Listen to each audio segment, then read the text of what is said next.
Good morning, Nigeria. My name is Barrister Emanuela Daniel, and currently I'm at the Lagos Business Clinic, the maiden edition of the Lagos Business Clinic 2024. Now, this is an event, a business event, which will bring so many like-minded individuals together. So if you're here currently, it is very important for you to network, for you to connect with other people who basically think like you, who have the same vision as you, and it's going to be an absolutely impactful and amazing time here at the Lagos Business Clinic. Watch out, I'll be the moderator for today, and I will have an absolutely explosive and amazing time with the audience today. Thank you so much, and I'll see you soon. Bye. My name is Faith Tom. I'm into cleaning and supply.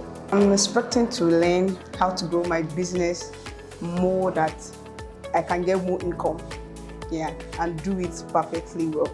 I'm Nancy Ekpezu, lead consultant at Pezu Smith Consulting. I'm an education and management consultant and also an author. Well, with the way the economy in Nigeria is, I think every business person needs a little push, and to hear success stories of those who have made it and how they did it. And then, of course, some networking will do a lot of good as well. That's why I'm here. My name is Daniel Ikoyi. I'm the co-founder of Future Ideas. I'm live at the Lagos Business Clinic.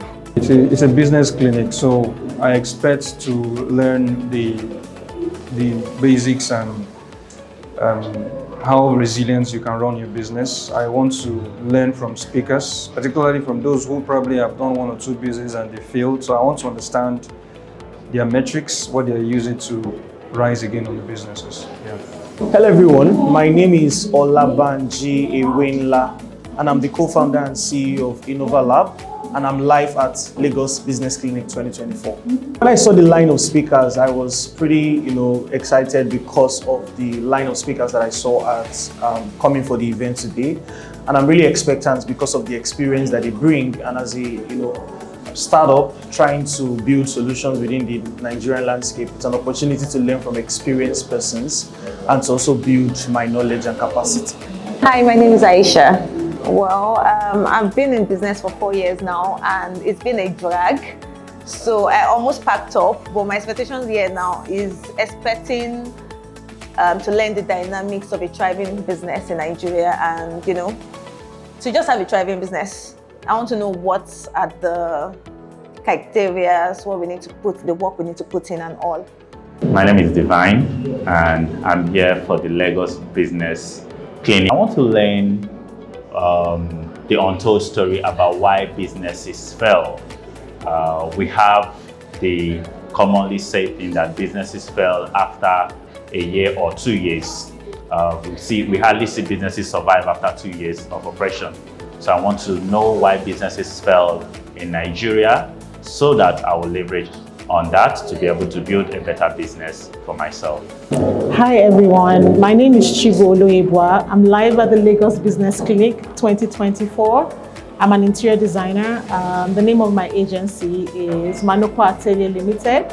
I'm hoping that I can learn from all the speakers here, because we all know how tough the business climate is.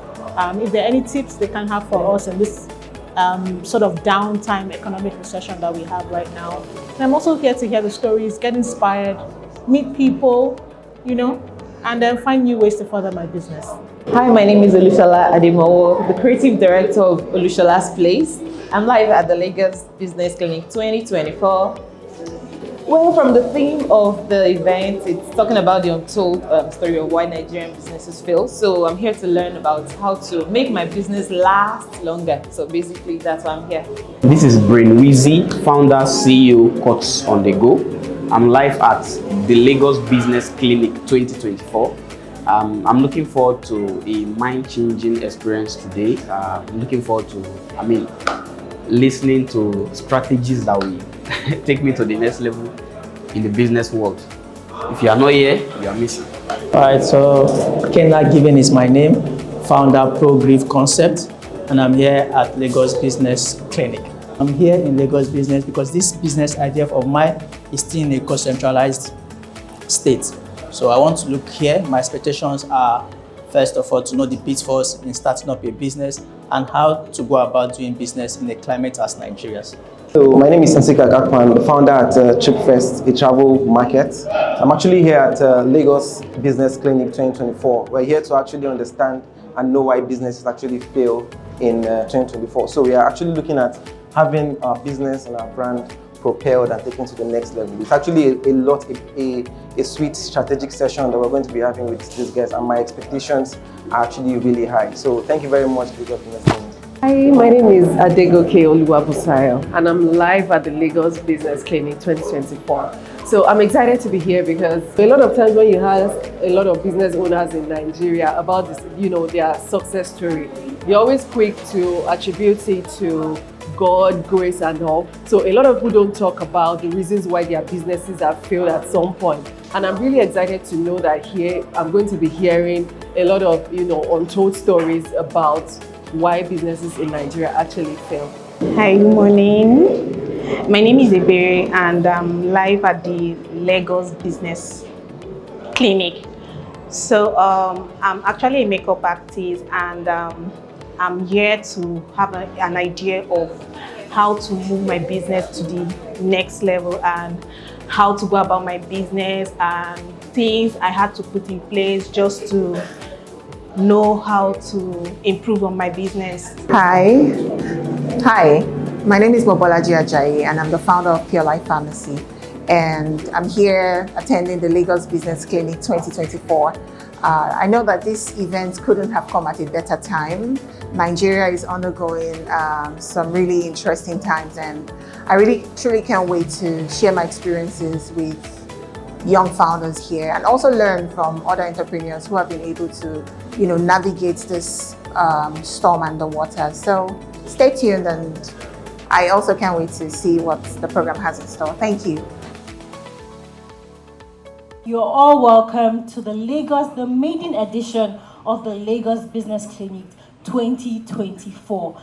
This is the maiden edition and it's going to be absolutely explosive. My name is Emanuela Daniel. I'm a lawyer and also a professional compere. And of course, it gives me great pleasure and privilege to serve as your compere for today's event. Like I said, a lot has been put into today's event to make it an absolutely impactful and absolutely insightful experience for each and every one of you here today. So ladies and gentlemen, please sit back, relax, and enjoy every single moment you're going to spend here today, because I assure you that when you leave that door today, you're going to be leaving here impacted, you're going to be leaving here power-packed, you're going to be leaving here loaded. A lot has been put in store for you to have an absolutely amazing experience here today. So don't get tired too soon. Please enjoy every single moment that you're going to spend here today. We're going to be hearing from some of the amazing, I'm sure most of us may already know, the formidable team of speakers and panelists. Some of them are looking at me right now, that have been put together for this event to impact you, to share some of their stories, untold stories, never heard before stories. So this is going to be an absolutely amazing experience, like I said earlier, and I would love for you to sit back and enjoy the ride. Ladies and gentlemen, please let us give a resounding round of applause for our convener and host in the person of Mr. Ajayi Ayodele. It is now time for him to come and give his opening remark. Please let us give a resounding round of applause for him, and please clap until he comes up on stage. Thank you. Good morning, ladies and gentlemen. Good morning, everyone. Good morning. This is a dream come true for us, and we are happy that we are here. And I want to welcome you all to the maiden edition of the Lagos Business Clinic. We intend to bring entrepreneurs together. We want to talk about how we can make our lives better. Yeah, you agree with me that doing business in Nigeria is a tough one. And but then again, that makes us really strong, because what this means is that we can survive in any terrain, anywhere in the world. Do you agree with me? Because we have peculiar issues to deal with in Nigeria. So my team and I came up with this idea to bring people together to have discussions and then bring in some experts that have done business for quite a while, and for them to come and tell the untold stories about their businesses. I was just speaking with someone there this morning, and we're like, a lot of people see you and then they admire your business, but they don't know from where you started from. When you are the receptionist, you are the accountant, you are the marketer and the CEO, but they see all the glam today. So we want to hear their stories, and we've selected really amazing speakers, and I'm sure I would actually take my seat because I've come to learn. So I don't know about you. So I just want us to relax and enjoy this ride. And I hope at the end of today, we would all go back, not the same way we came. Thank you so much.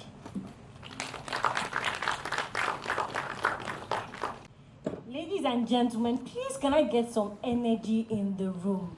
Can I hear you say Lagos Business Clinic 2024? Please let me hear you say that. Lagos Business Clinic 2024. No. I don't think we're as excited as we should be to be here. Let me hear you say it again. Lagos Business Clinic 2024. Lagos Business Clinic 2024. Yes, now that's the energy. Ladies and gentlemen, are we ready for some of the amazing panelists that have been specially put together to impact your life today? I don't think we're ready. If we're not ready, I'm not going to call the panelists. Are we ready for our panelists for today? Yes. Thank you so much. As most of us here already know, the topic for today's first panel discussion is navigating challenges of business structure, funding, and economic instability. I'm going to take it again. Navigating challenges of business structure, funding, and economic instability. Now, there's one thing that I like about the topics that have been put together, especially created for today.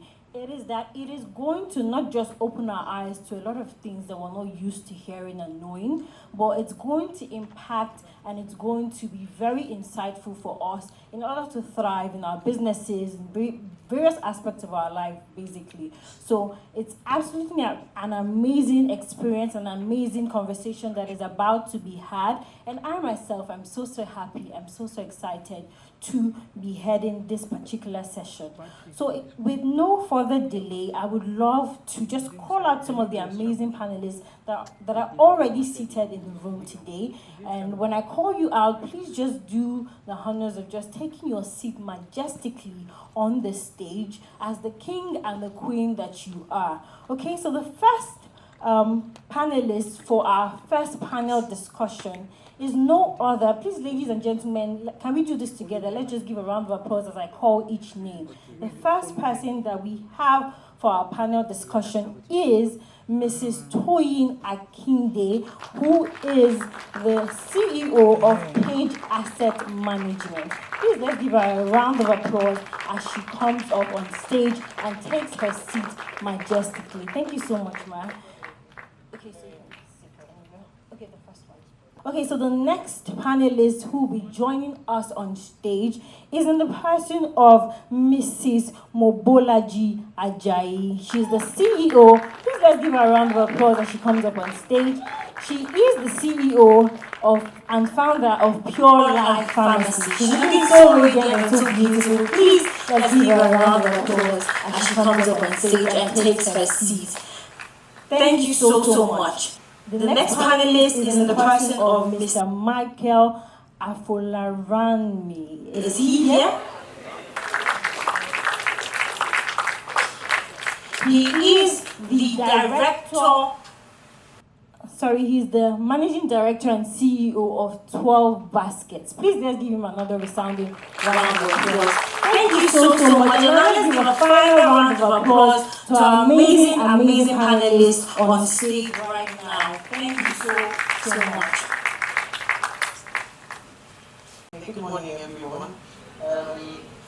It's nice to be here. Nice to be at Lagos Business Clinic. As our lovely MC has introduced, my name is Toyin Akinde. I'm currently the MD of Page Asset Management Limited.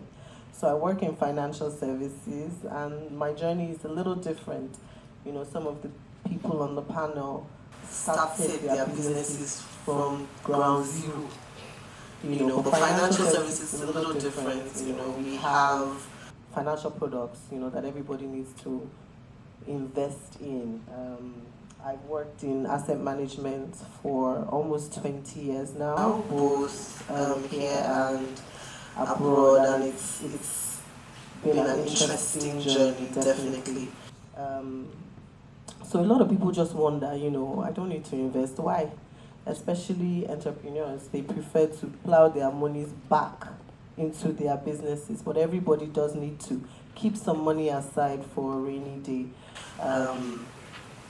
Financial services, you need to invest in different products, and some people say, investment is not for me, it's for people that are very rich, they have a lot of money. Me with my small kobo, what do you want me to do with it? It's not like that at all. Everybody needs to have money put aside, even my co-panelists. I'm coming to meet all of you when we are done for your investments.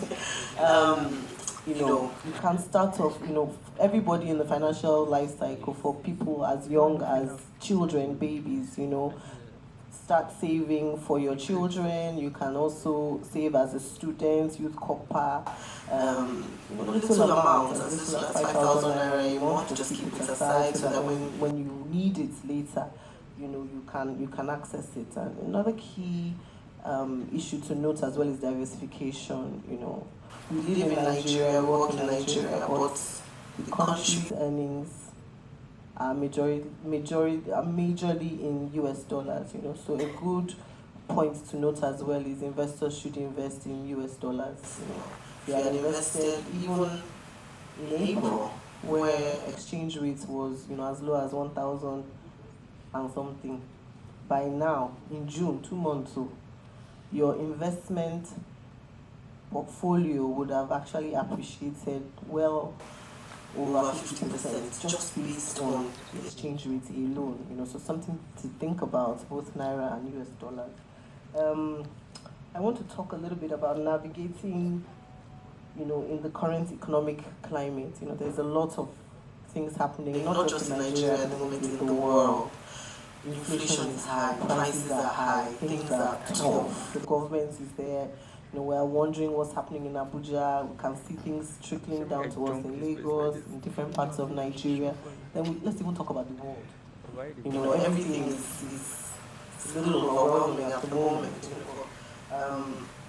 Key things to keep in mind is, even when everything is, seeming quite tough outside, making sure that the funds that you have are well managed. They are kept in an institution that is, secure, has a good reputation, and you see it'll be there to tide you over even when things look very bleak. You told me I can keep talking to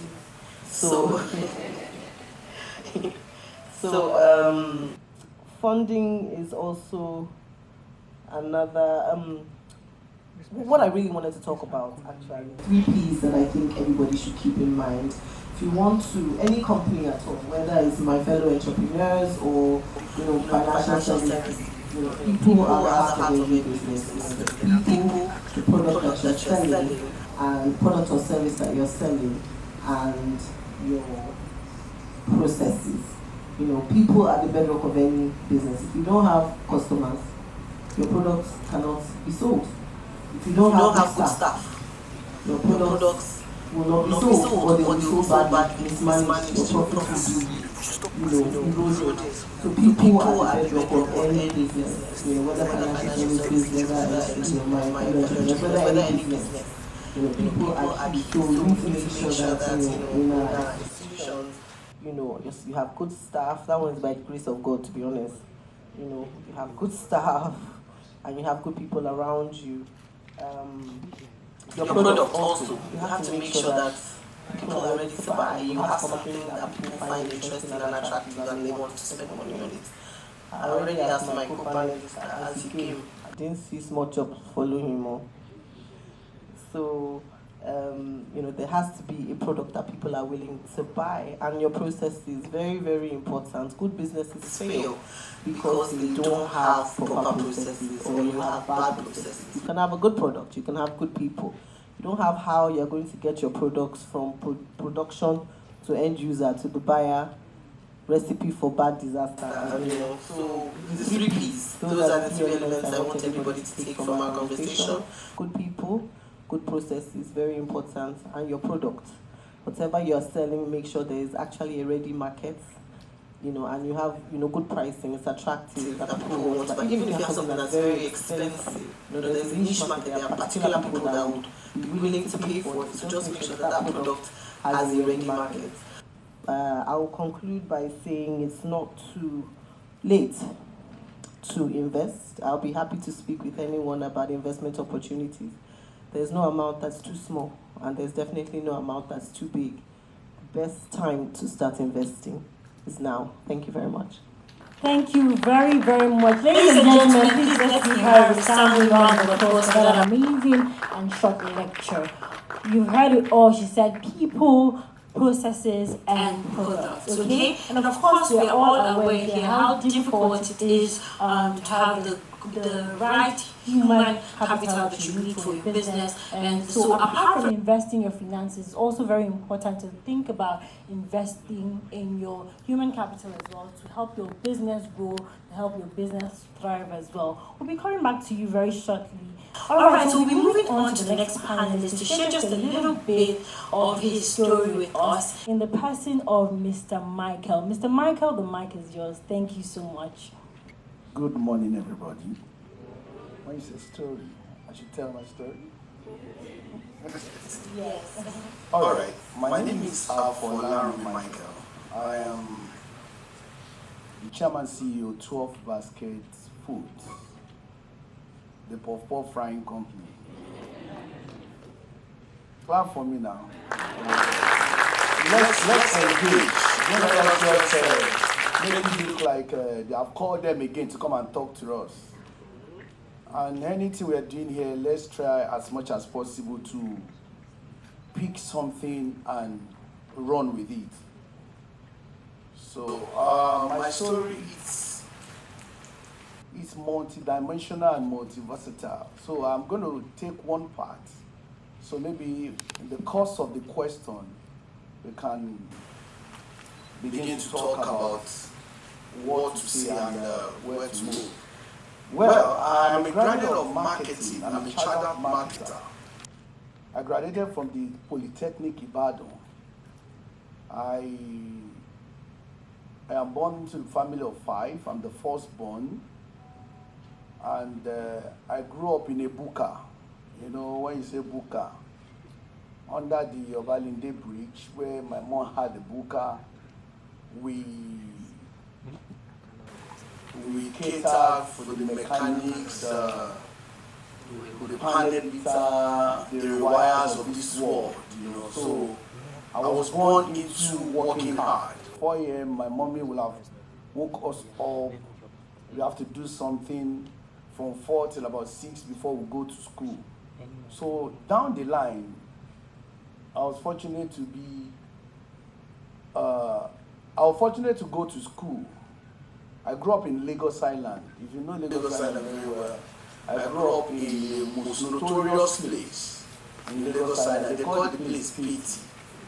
Yeah, where everywhere you see that you are into drugs or something. But that is not what I pick around there. What I pick was the future.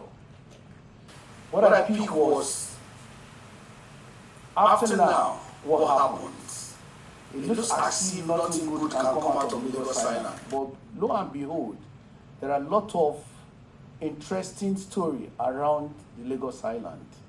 So I'm a product of that so-called Isaleko that people want to listen to and say, no, I don't want to be their friend. So fast forwarding it, I graduated from the Polytechnic Ibadan. And there was this notion of university and polytechnic, you know. And I didn't want to go and look for a job. So what I did was, if nobody's going to employ me, let me employ myself. So I started looking for what to do, and I found myself in this business. And when I first started, even my late mom don't believe in me. She castigated me and did a lot of things to frustrate all my effort towards building the brand. But because it's a brand given to me by God, it's a brand that God gave me in the place of pain, in the place of trial, in the place of where there was nothing at all. You know, when there's nothing at all, we were looking for a job, there was no job. So how do I employ myself? I had to stoop too low to go and begin to, you know, small jobs originated from Lagos Island. So I have to walk around some people. What they were seeing was not what I was seeing. I was seeing a bigger brand. I was seeing myself cater for the president. I was seeing myself speaking to people like this in the years to come. But I want to thank you for coming here, because if you were not here, we're not going to speak to anybody. So, the storyline, God gave me the name 12 Basket. That's its story for another day. And I started running it.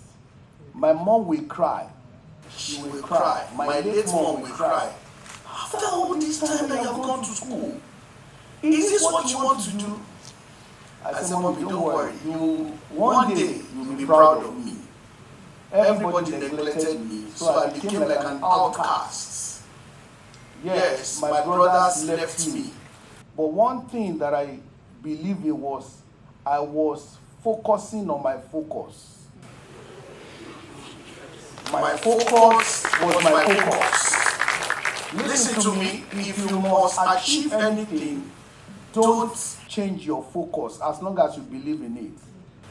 So I was out of the house because nobody was accepting anything I was doing. But there were some people outside that believed in what I wanted to do. I would kit myself up, go out, do a little bit of marketing, this is what I do. You know, when you have friends and you go to them, we graduated together, we served together. And I said, I do small jobs. And they just look and say, Mike, you dey craze? I said, no, but this is what I do. You know, and another thing, the best person that can encourage you is you. Mm-hmm. All my friends were in Standard Chartered Bank, all of them. When I see them come with official car, I look at myself and say, one day, all this thing, let me just build this thing. If I fail, take this down. If you fail, it's your fault.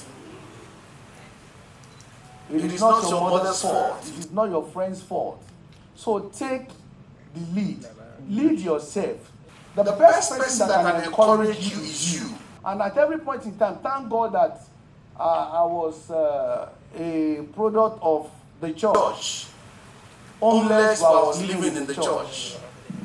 Nowhere to go, I must do church activity.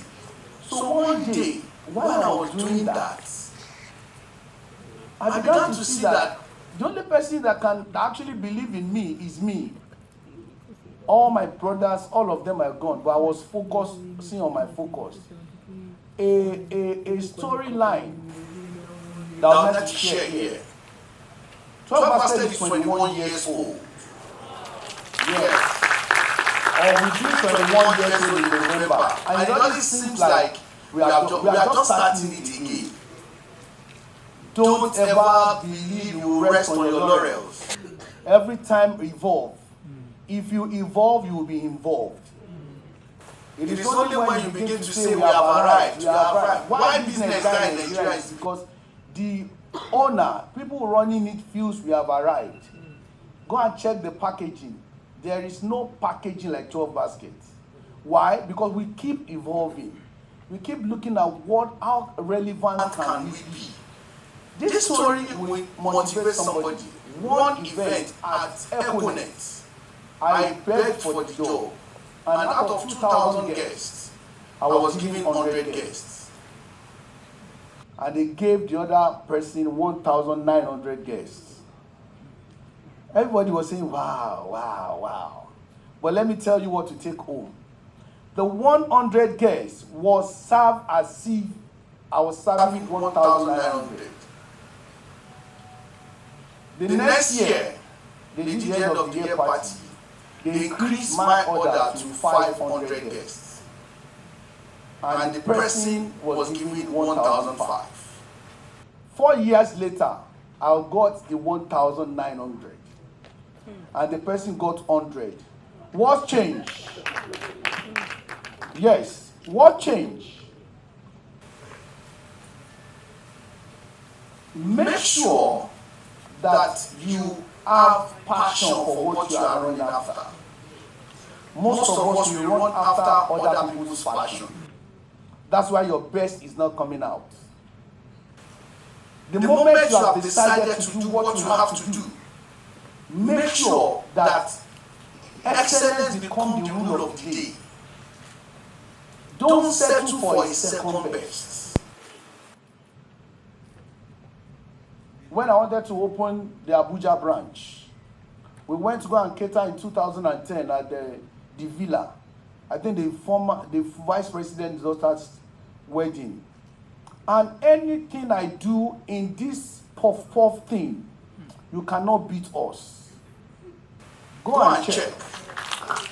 You cannot beat 12 baskets. Why? Because my body, my soul, my spirit is involved. My last breath is to make you eat it and come back and do what is called repeat sales. A business that repeats sales is not an order of the day. We die, we nosedive.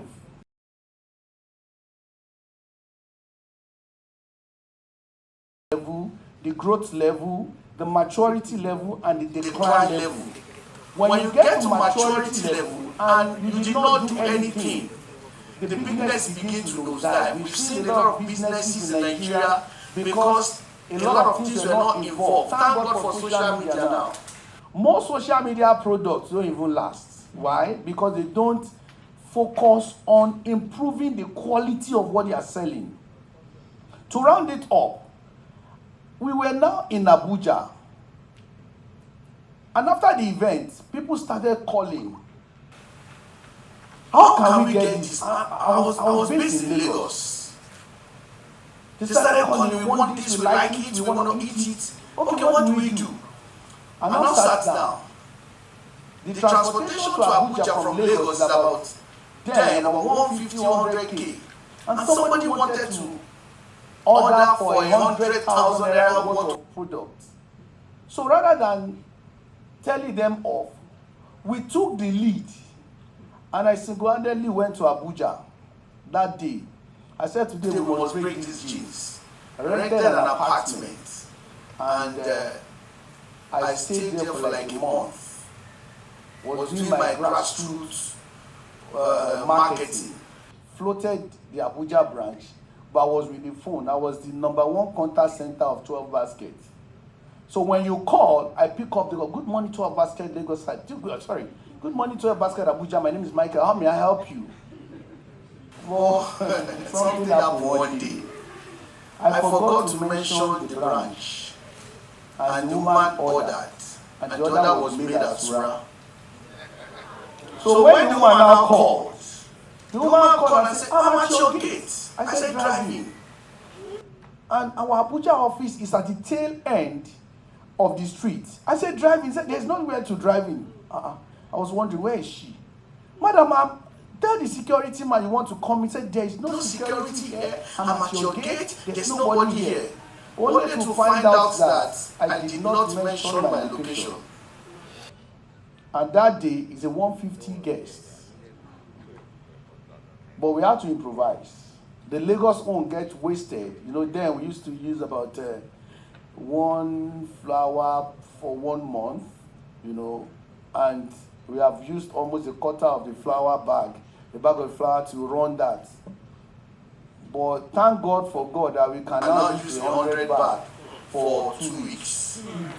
So the take-home now is, I know we all are talented. Oh, a lot of talented people here. But there's something I want to bring out. There is a talent plus person. The talent plus person are people that has some extraordinary functions, extraordinary attributes to themselves. I was just trying to cut off all these stories so that you can know that nothing is impossible. One thing that actually kills business in this part of the world is pride.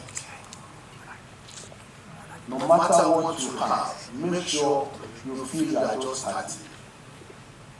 Every day, I feel we just started Obase again today. Obase has about 5 branches: Lagos Island, Ikeja, Lekki, Abuja 1, Abuja 2. Ikoyi is opening in the next 15 days. Why?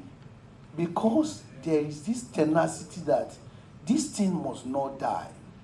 Don't get discouraged. You are the best in the game. Do you understand? You can do more than anybody feel you can if you believe you can. So I'm putting somebody on the spot now. What is it that is in your mind that you want to do? Put the whole of your mind. Be focused. Don't be discouraged. Be determined.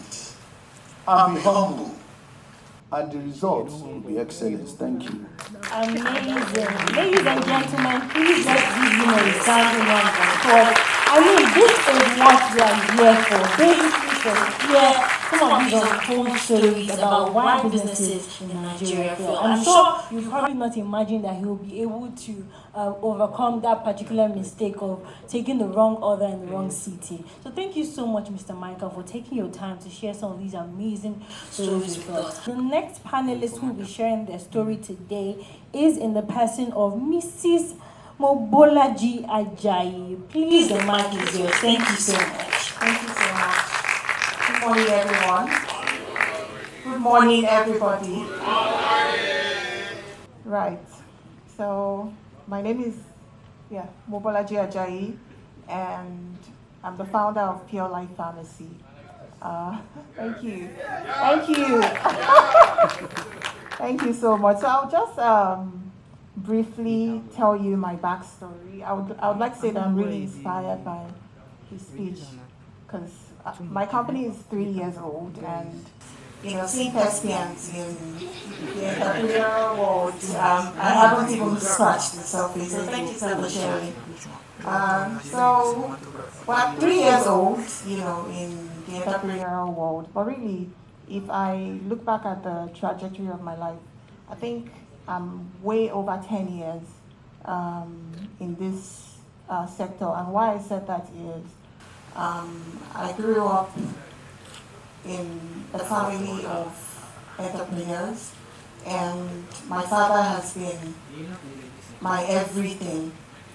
I always wanted to model after him.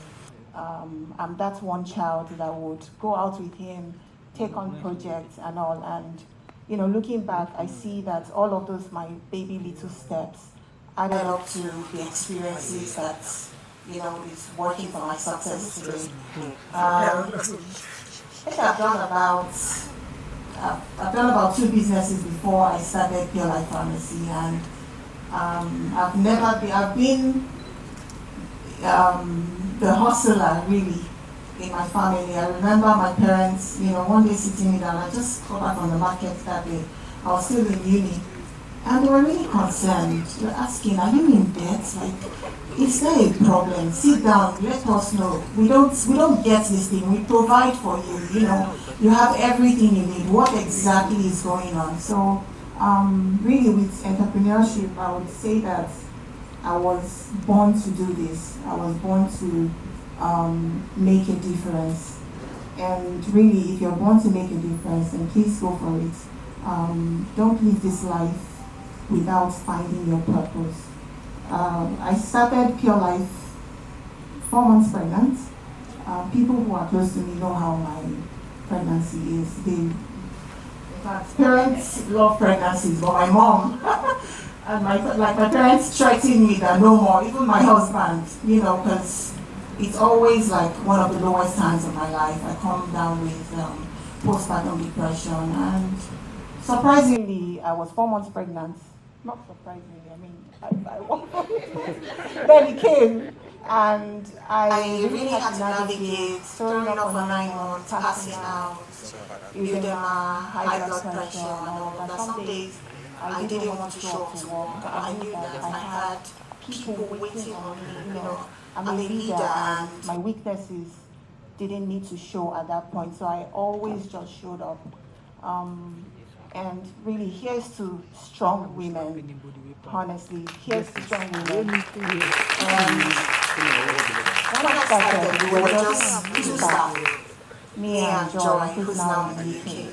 And the both of us were literally the cleaners, admin, accounts, procurement, everything. We were the ones putting our inventory, entering data in the system. We were the ones taking customer orders and all that. We grew to the point where we're about 100 staff today, to the glory of God. And one lesson really is, it's starting humbly allowed me to understand my business. So at any point where I need to hire, I know exactly what the job description of that position is. If I had started with my C-suite management, if I started with the COO, CFO, CMO, and all the Cs at the beginning, I think that would have been a disaster. So it was important for me to grow into it. And I won't shy away from the fact that there's been several downtimes. This time last week when I was in Accra, I think the weight of being a leader, being an entrepreneur, a mom of 2 kids under 5, and just having to show up for them, I was very overwhelmed. And I took this, I'll say, crazy decision. I decided that I was going to sell my company. And in fact, I had thought so deeply about it. I had thought about my valuation. I was ready to send emails to VCs. I imagined my life on an island and being, say, a TED Talk speaker. And I'm like, because really, who sent me message? Why am I doing this? Why can't I enjoy my life, And I called up one of my friends and I said, okay, this is what I think I've decided. And the response was funny. And they were like, oh, maybe I should list it on Gigi for you. You better go and do your work, And then it's been interesting because you fall down, you stand up. You cry, you have to stand up. In fact, you stand up quickly because you have work waiting for you. So the longer you cry, the more your work is piling up. So you just have to keep showing up. My thesis statement today is that navigating your business structure, your funding, and understanding economic instability is crucial for success. So this really highlights that the business structure, funding, and economic instability are the 3 things I'll be speaking about today. Under the business structure, I understand that there are startup founders here, and I think this program was meant for entrepreneurs who are new into the system and really want to hear and understand how to build their businesses. I think it's very important. You can start a business without your registrations. If you don't have a CAC, then you've not started your business. You see, my fashion designer, take for example, she's been sewing for me for over 5 years, making very lovely designs. And one day I just randomly sat her down and asked, how's your business going? How are you preparing for funding? And she had no idea. She didn't see it necessary to register her business or to open a company account. She's always been collecting payments via personal accounts and all of that. So I think the first thing to do is to get yourself registered. Ensure that you have all appropriate registrations. For us, we have an experienced CFO. If your company hasn't grown to the level where you are able to hire a CFO, you need to hire an experienced auditor or an accountant who's going to keep you abreast of all of these tax filings and all the necessary things you need to do, because these things come in handy with funding and really just positioning your brand. And secondly, you if you cannot afford a retainer, then have a lawyer as a friend. Find a lawyer to farms, really, because just like doctors and hospitals are necessary for our health, I think lawyers are necessary for the survival of businesses. I have some of my managers here, and I see people saying, because some crazy people just wake up Sunday and say, oh, I need to make money off of this brand. And that's when they'll tell you that they saw a cat inside their Cocoa Pops and they want to sue you, just really wet stories. So the essence of this is, please just get a lawyer who's always going to have you protected, and hopefully you never get into trouble. And secondly, like I said, I have paid my dues. I had worked operations. I'd ensured that I understood the nitty-gritty of business. But then as you scale and grow, it's important for entrepreneurs to start working on your business and not in your business. There's no reason why I should be bothered about diesel finishing in my generator right now. Because really, why did I hire a facility manager? Why did I hire people who are paying for this position? So really, I know how tempting it can be when there's crisis and you want to be involved. I think this crisis will really train you. As a founder, your most important job is to grow your business. Grow your business by finding funding. Grow your business by networking, bringing in businesses from governments, corporates, and just speaking to shareholders, advisors, and let your staff do the job. And please do not be scared to fire, really. I think when I started, I was very emotional with hiring people. When I realized, oh, this person is not fit for this role, I'm thinking about, oh, they have family to feed, and all that stuff. But really, sometimes you need to make the hard decisions. And please, founders, use data. If you are not using data in 2024, then you haven't started business. If you're not understanding your business analytics, you haven't started business. I strongly believe that data is the only way that can make you make very informed decisions. If you're not making decisions with trends of your business, then it might just be a high risk. So please use data.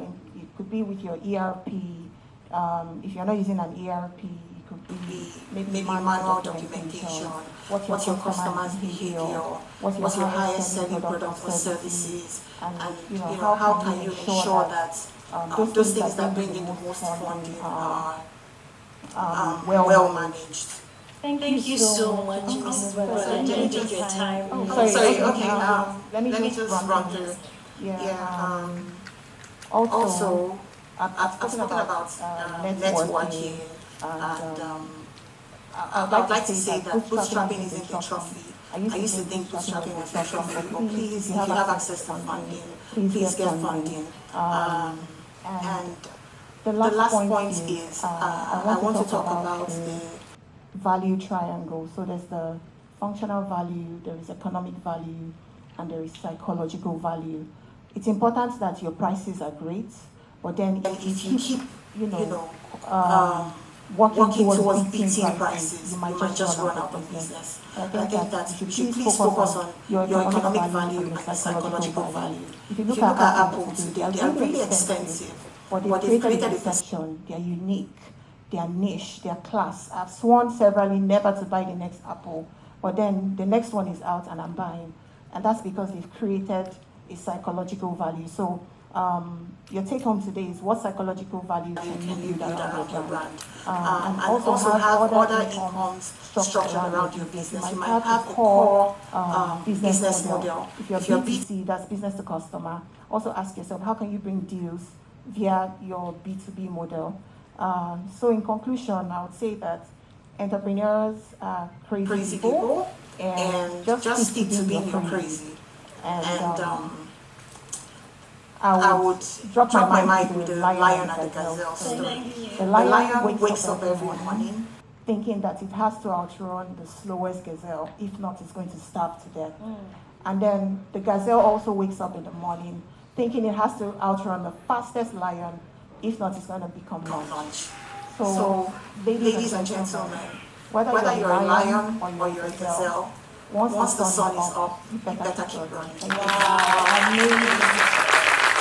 Thank you so much for that amazing and inspirational story. And of course, on behalf of everyone here today and myself, we're really grateful that you didn't sell your company. Thank you so much for that. Yeah, hi everyone, good afternoon. It's good to be here.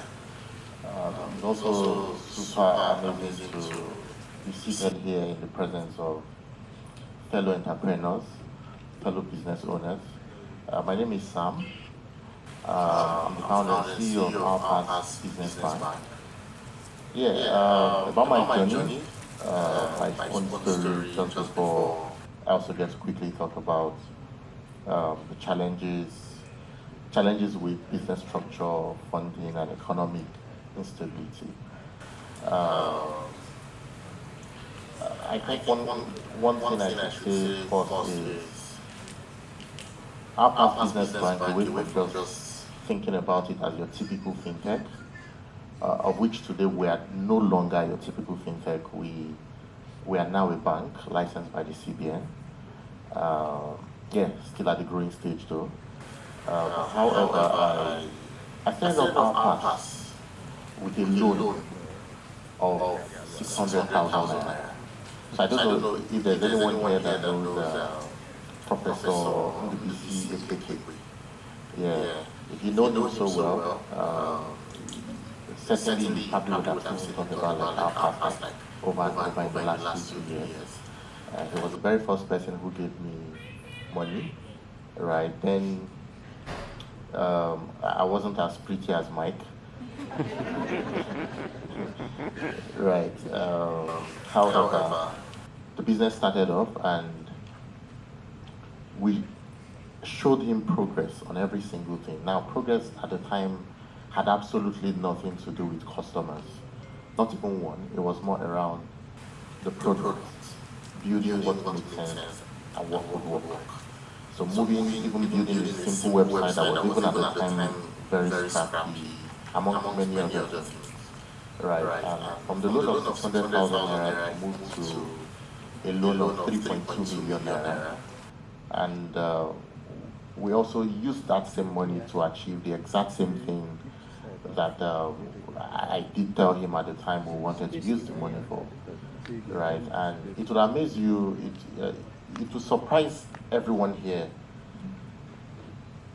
that the man who gave me the loan of 600 and further increased it to 3.2 million eventually led our pre-seed round with close to $800,000. Right, and a lot of other investors joined in on that very round of investment, and we were able to launch out the business.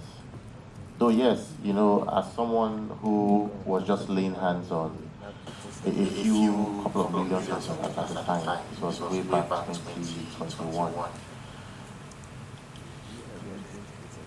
Definitely, it was expected to make like several mistakes. Do you understand?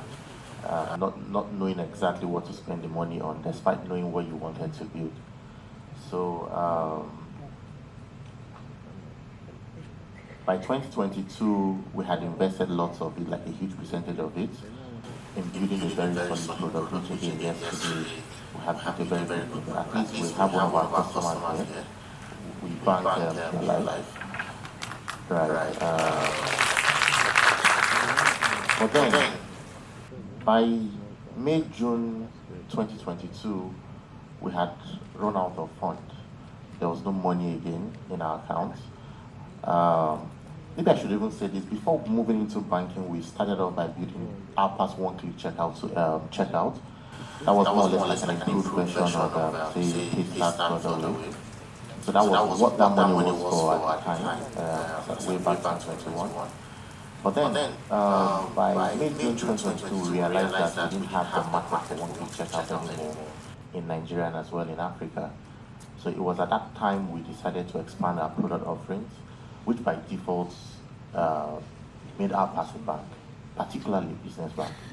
So again, like I said, we had run out of funds. The VCs who were to put in the next fund for the next round also understood that it didn't make sense because our counterparts in the US and all had crashed and gone home at the time. So we moved into business banking with zero naira. And this was after the loans, the over $1 million fundraise. 2022, no money anymore, moved into business banking. I think one key thing that occurred to us at the time was the fact that we needed to now build for sustenance and build well, right? Having moved into business banking in June, July 2022, and right now being June 2024, it will also interest everyone here to know that within a space of less than 2 years, we have banks like the biggest of businesses in Nigeria, from ShopRite to Spar to MedPlus to UAC to Perform by Sheraton, among many other large enterprise businesses. Oh yeah, I'm Pure Life, sorry, Pure Life. Right. So yes, that's like the journey, and there's still like a whole lot more. Now, what I would say with respect to challenges with business structure, with funding, and as well economic instability, is the fact that for someone like myself, the way I get to think about these challenges, first is by not even thinking of them.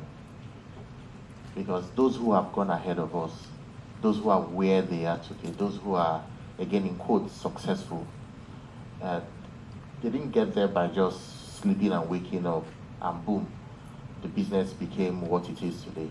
They went through several challenges, right?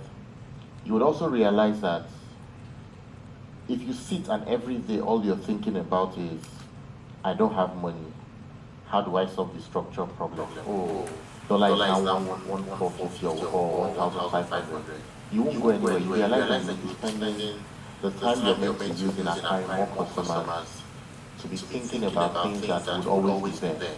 Because if you get to think about it for 10 years, you're not the president, neither are you part of the economic team.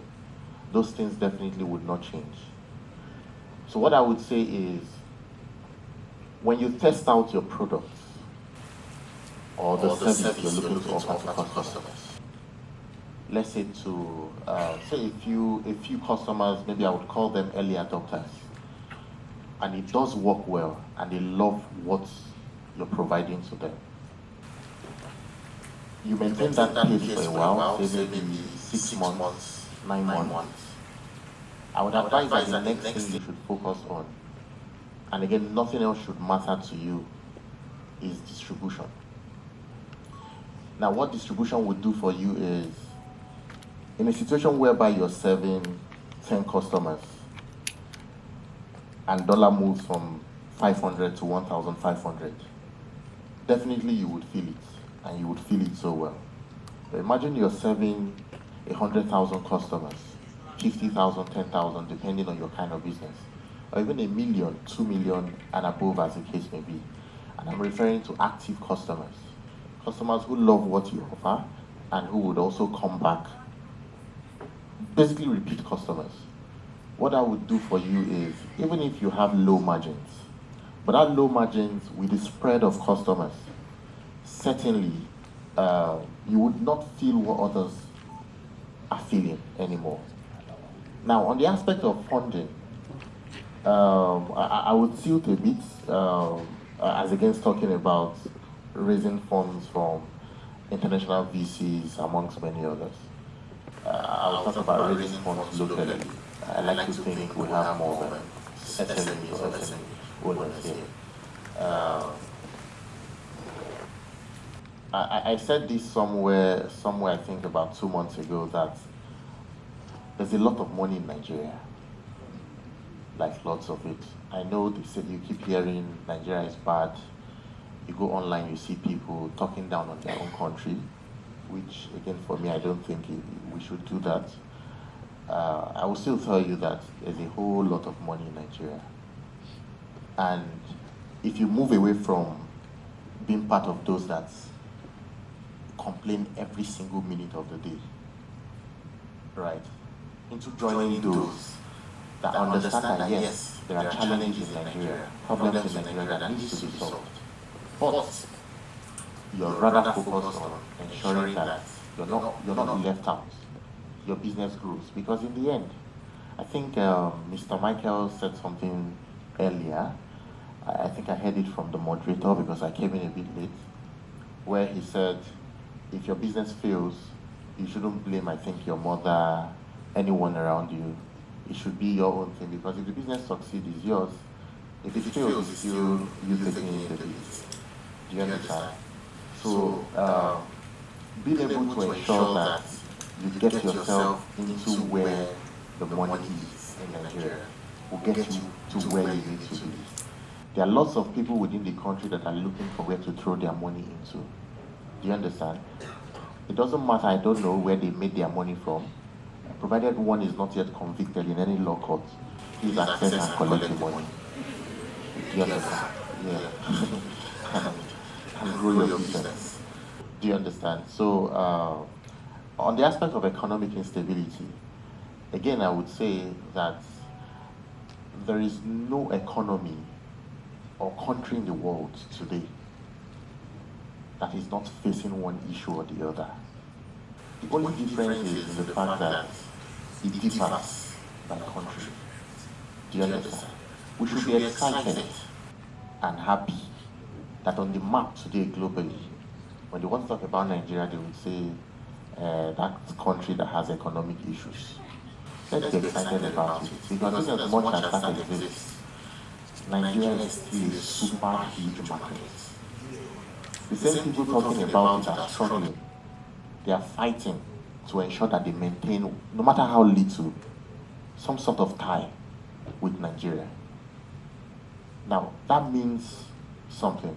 Yes, I know we're seeing some companies leave the country. Do you understand? I get that. But even in as much as companies are leaving Nigeria today, I think was in Q1 2024, we still saw that the banks indexed the best profits they've ever had since maybe inception till date, right? So what that means basically is, as companies are struggling, some others are also succeeding. So if you know you don't have any other country, right, to go to, and if you get to that country, you wouldn't have to start from square zero, and you know when you get to that country, you wouldn't regret leaving your country for that very country. I would advise you to stay here, and then you focus so much on what you know how to do best, and ensure that it grows. Because having 5 customers is not the same as having 50. So just focus on ensuring that you have the distribution you need, the visibility you need, among many other things. Now, just because of time, I would like to quickly add something to this. For those who, again, right now are struggling and as well thinking about how to grow and scale their business, what I would say is, in the midst of all of this instability, in the midst of all of this challenge, the challenges that exist within Nigeria, ensure that you know your why. Before you start off a business, there must be a reason why you're starting off that business. Now that why would keep you going. In the midst of problems, you would remember the why. But this is why I started it. And I'll tell you this, your why must be strong. Because if at any point in time a challenge hits you, and that challenge supersedes that why, you would shut down and go home. But your why should be as strong as possible. Like, it should be super strong, so that at every single point in time, whenever you're faced with a big problem, you get to think, okay, why am I doing this? Why did I get into this? If your why, as a woman, for instance, is for you to be bigger than your husband, richer. Focus on it. Is enough, is strong. Do you understand? If as a man, the reason why you're building a business or you moved into starting up a business is just so that you can, maybe a Muslim, you can have 5 wives. It's a strong why. It will keep you going. Do you understand? I have my own why, and to be very honest, my why is totally away from just building a bank. Yes, I have a dream of building a global modern business bank. Right. Yeah, we started off again in my sitting room. Today we have a very good office in Victoria Island. By next month we'll start having branches across Nigeria. And over the next maybe few years, we do believe that we should move into a commercial bank. Right. So your why should be enough to keep you going. Right. Now, away from having a why, I also want you to understand that, well, let me share this. This is something I always share with my team over and over. I call it DV squared. So what DV squared means is the D stands for distribution. The first V stands for visibility. And the last V stands for volume. So volume means money, like more transactions, which again is money, making more money. So when you have distribution and you're visible out there to your own audience, automatically the volume would happen. Because when you have customers, you have visibility, transactions will happen. That will be more money for your business. Thank you so much. Thank you so much, Mr. Samuel. Ladies and gentlemen, please let's give him a round of applause for that amazing session right there. And you've heard it all, as he has said today. Focus on your why. No matter what the why is, no matter what it could possibly be, just focus on that why and make sure you achieve all your goals. Thank you so much, Mr. Samuel, for that. We're moving on right away without any further delays to Dr. Olawale. I can see he's smiling at me right now. He's already ready for us. Thank you. Good morning, everyone. Thank you very much to the organizers as well for inviting me to speak here today. Listening to all the entrepreneurs speak, I was almost going to get up and go and say, me, I'm not an entrepreneur and I don't run a business. But by virtue of the work I do, I have been opportune to, for the last 21 years, work with thousands of entrepreneurs across Africa. And what that has done is helped me to understand, truly, first of all, and more importantly, why businesses fail. And some of the things I've heard, the reality, your business fail is nobody doing you from the village. There's no home trouble. It's not your mother. It's just the fact that you haven't been able to apply certain principles, to the opportunity that you have. So speaking more directly to the topic today on navigating, the challenges of the business structure, funding, and the economic stability, and more specifically to Nigeria, because running business in Nigeria or being an entrepreneur or going through the entrepreneurial journey is very lonely. It's a very lonely journey, and when you hear the stories of many of the people here, you can really tell that many of the things they went through, they were on their own. And I was happy when, the MD of Pure Life, shared the fact that if you don't have a lawyer, you go to jail. If you don't have a doctor, what will happen to you? You are going to most likely end up 6 feet. You must also have a business mentor, because if you don't have a business mentor that you can bounce off, many of the challenges that you're going through with, you can end up in trouble.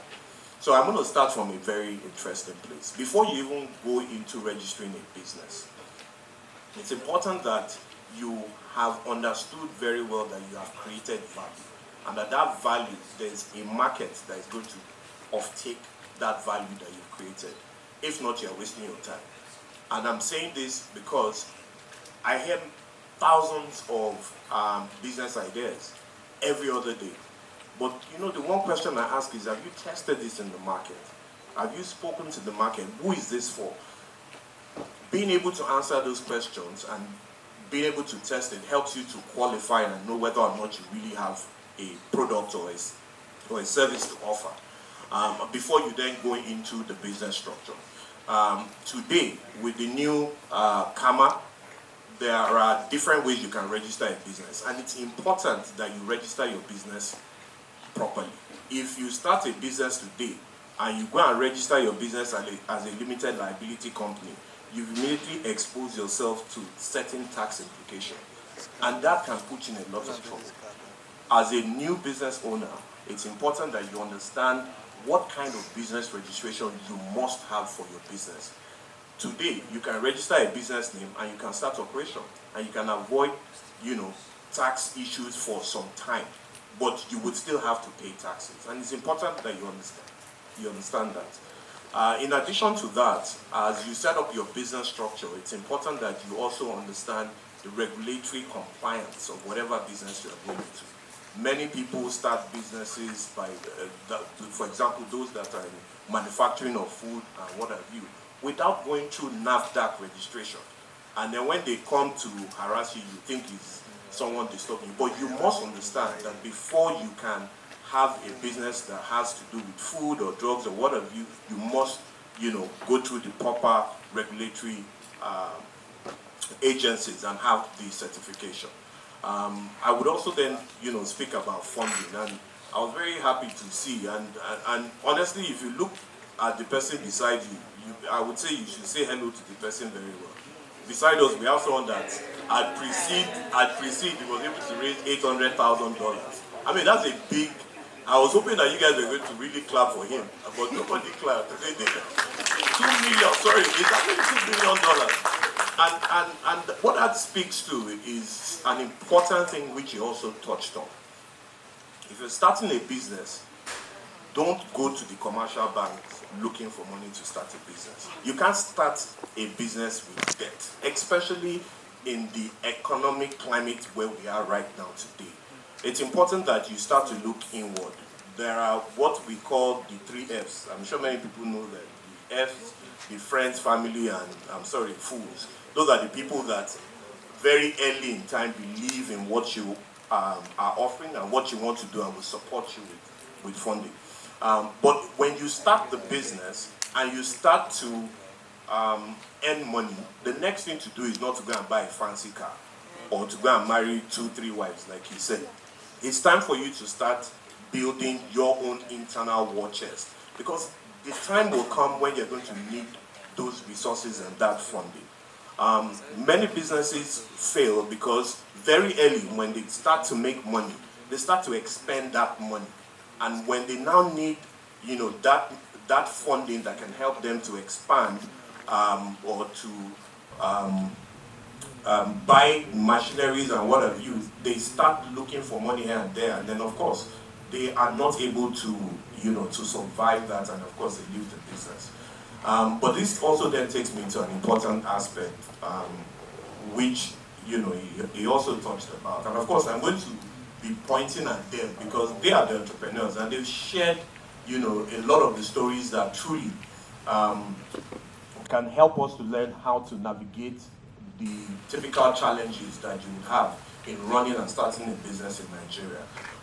So, the one thing which he touched on, which is important, is that when you are starting to grow your business and you start to build a team around you, it's important that you have a team around you that have, the capacity that you don't have, so that you have a team that can add value to what you're doing.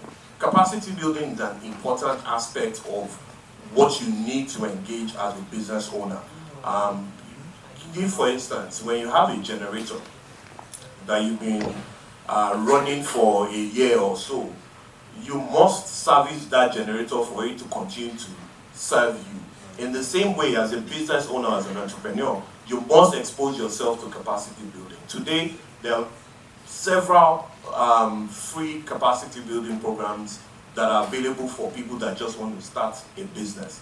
There are programs and even that offer even business mentoring to you as a business owner. It's important that you start to engage, all of these free trainings to help you. Now, one aspect of which I'll touch on, so I'd rather take more questions from the audience so that I can give more practical, responses that can help, everyone that is here today. When you speak about the economic stability, it's important that when you build your business, you build a resilient business model. And I'll give an example of Netflix. Netflix is economic proof, economic downtown proof. And the reason I've said that is they have a subscription model. In 2008, when there was this global economic meltdown, people were still watching Netflix.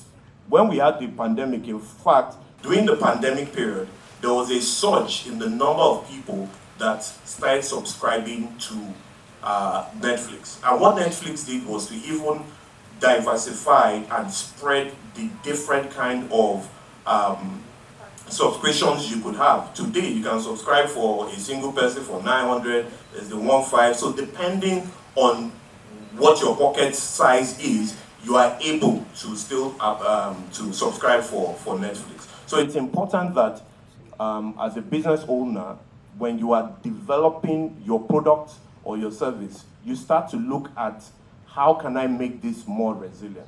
How can I, diversify, the market so that I'm able to guard against some of the challenges that are happening in the market today. The fluctuation in the FX, the inflation rate that has more than tripled over time. And of course, many businesses have failed because of this, because they've not been able to put in any risk management pointers in their business. So it's very important that very early, as a business owner, you start to develop a business plan. That business plan becomes your own roadmap that helps you to remember exactly where you are. Many people have business plans, they don't even look at it. They have business plans because you want to use the business plans to go and collect money or to speak to potential people that can fund you. But it's important that you have a business plan that you understand, because your business plan becomes, that Bible for your business that helps and guides you, throughout the life cycle of your business. So I'll be very happy to take questions from anyone. Thank you very much. Thank you so much. I have a few questions here with me directed at our panelists, and I'll just read, in no particular order, I'll just read the questions that I have with me here. I think the first question is directed at Mr. Michael. 12 baskets. Okay, so it reads, starting up in an environment like Lagos Island with zero funding and so little encouragement, how do you stay focused? And what was your support structure and circle like? That's the question, sir. Thank you. Okay, good afternoon once again. When we started, there was no funding anywhere. We only followed what we learned in school, how to raise funds for businesses, personal savings, contribution from friends and family and all. Okay, how I started, I knew what I wanted.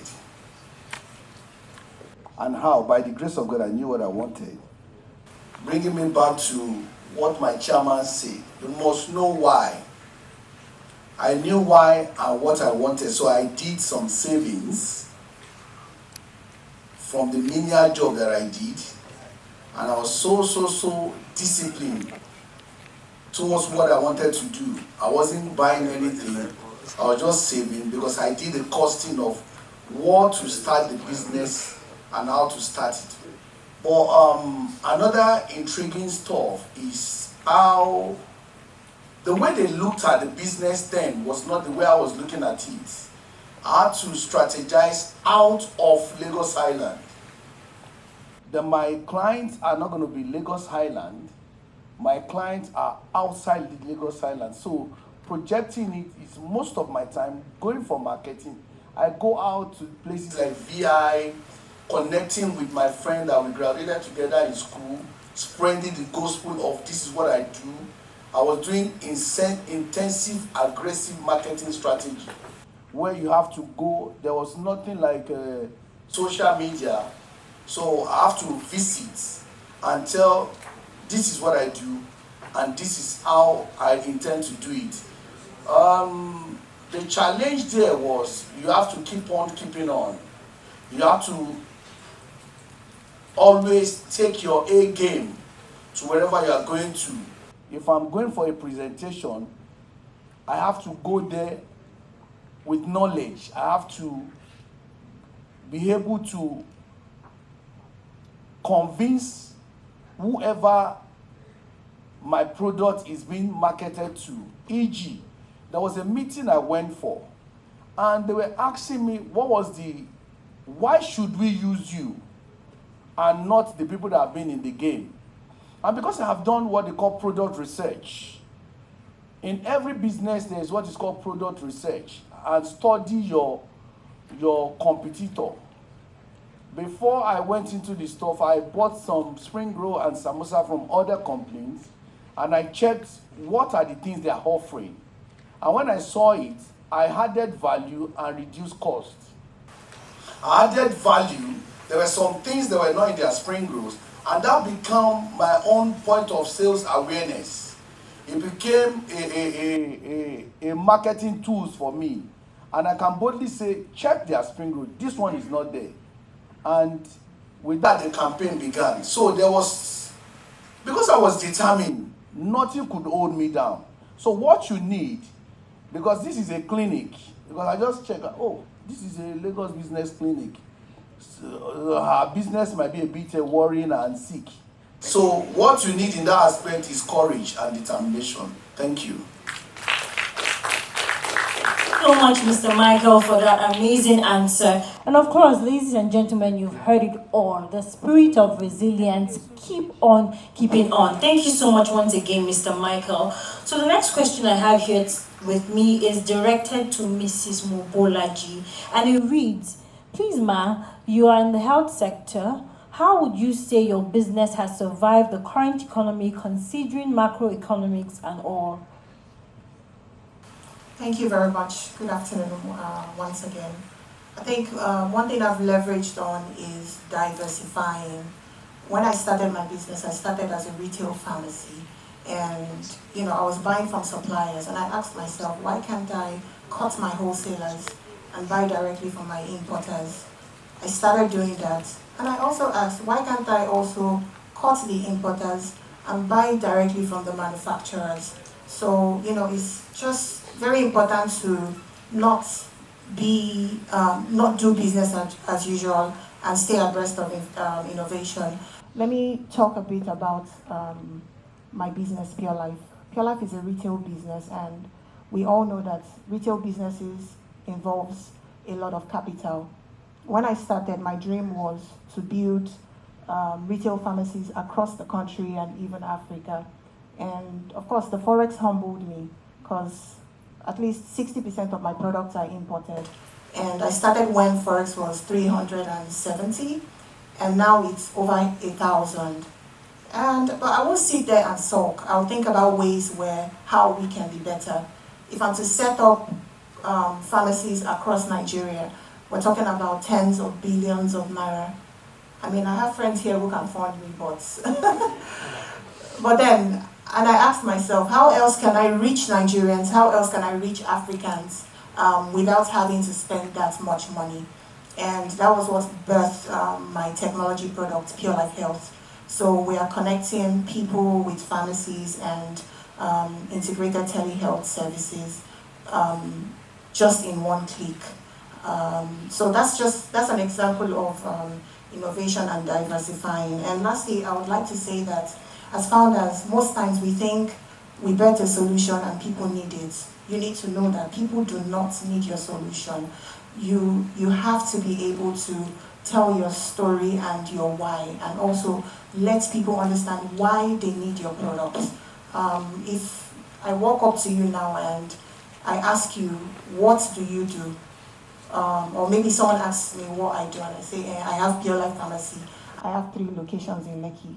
We sell drugs. I've lost the person, whether it's an investor or not. But how about you come from this angle?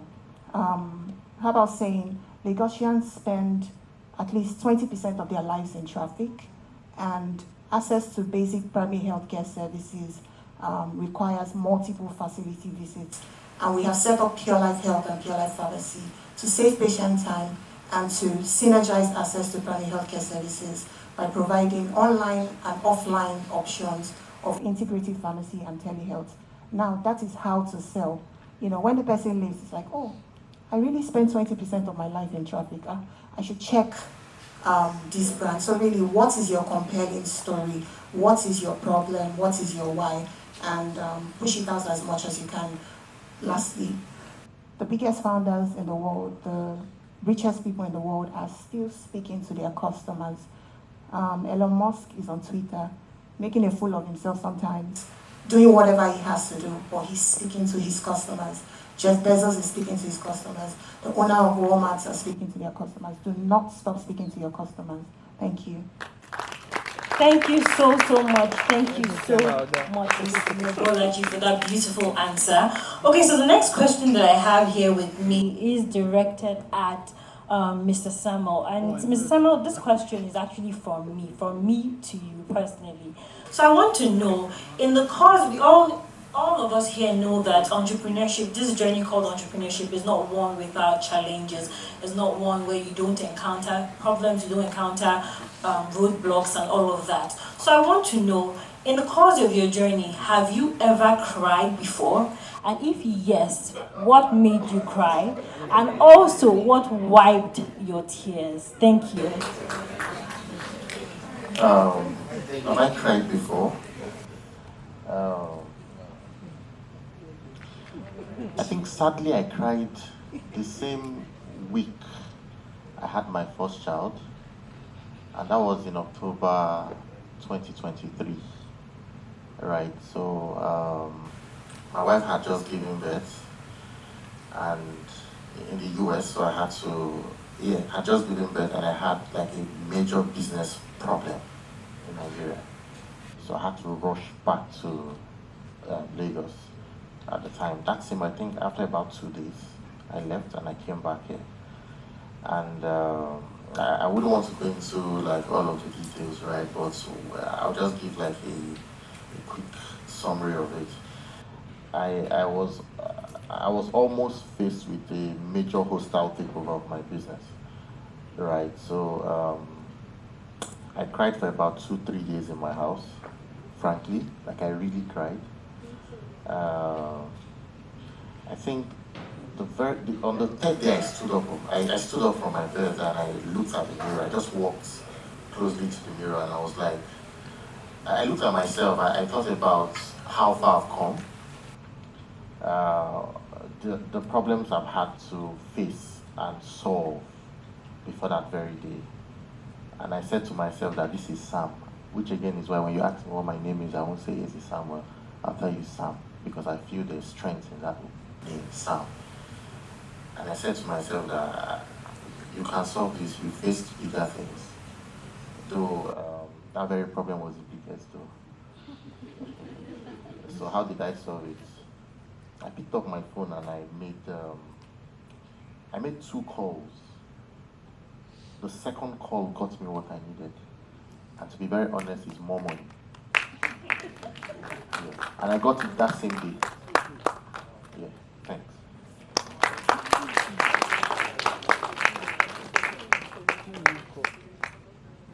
Thank you so much, Mr. Samuel. Of course, from now on, we're going to be calling you Mr. Sam, just Sam.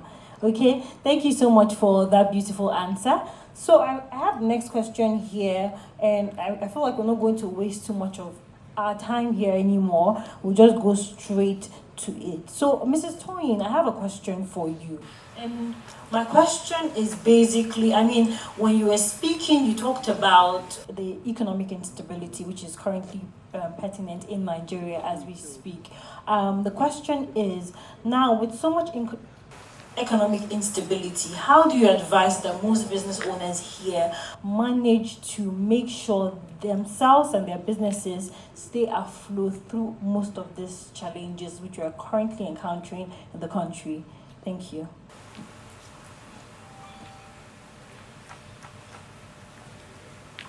Thank you for that lovely question. My advice to business owners, during this time is, your first instinct as a business owner is, I'm plowing everything back into the business. This is, my blood, sweat, and tears. But, try to make sure you keep a little something aside that's not going back into your business. Pay yourself if you can. Keep a little bit aside, because I understand that, your first nature is this business must grow. And I'm sure Mr. Mike, Mrs. Mobolaji, Mr. Sam, Doc, first instinct is to make sure that, we want this business, to continue to grow, but keep something aside. And that will tide you over, in the future. Thank you. So much, Mrs. Toyin. And of course, the last question is going to be directed at our doctor in the room, Dr. Olawale. So the question that I have for you is, what are some of the contingency plans you advise that the entrepreneurs and business owners present here today put in place to mitigate against the effects of economic downturns and fluctuations? Thank you very much. So I think some of the things that as small as an SME in Nigeria that you have to have as a plan include, the following. Number one, just like she said, it's important that you start to practice a lot of discipline. So it's easy to say put money aside, but when there are so many things coming at you, it's very difficult to put money aside. So it's important that you start to practice a lot of discipline. This is the time when you have to start looking internally, looking at your processes, and looking at how can I even serve the market and your customers better while you reduce the cost of your operations.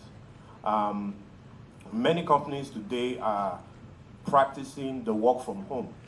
And there's a reason why. It's not because they want staff to be away, but the cost of running diesel when staff are there and all of that is really high.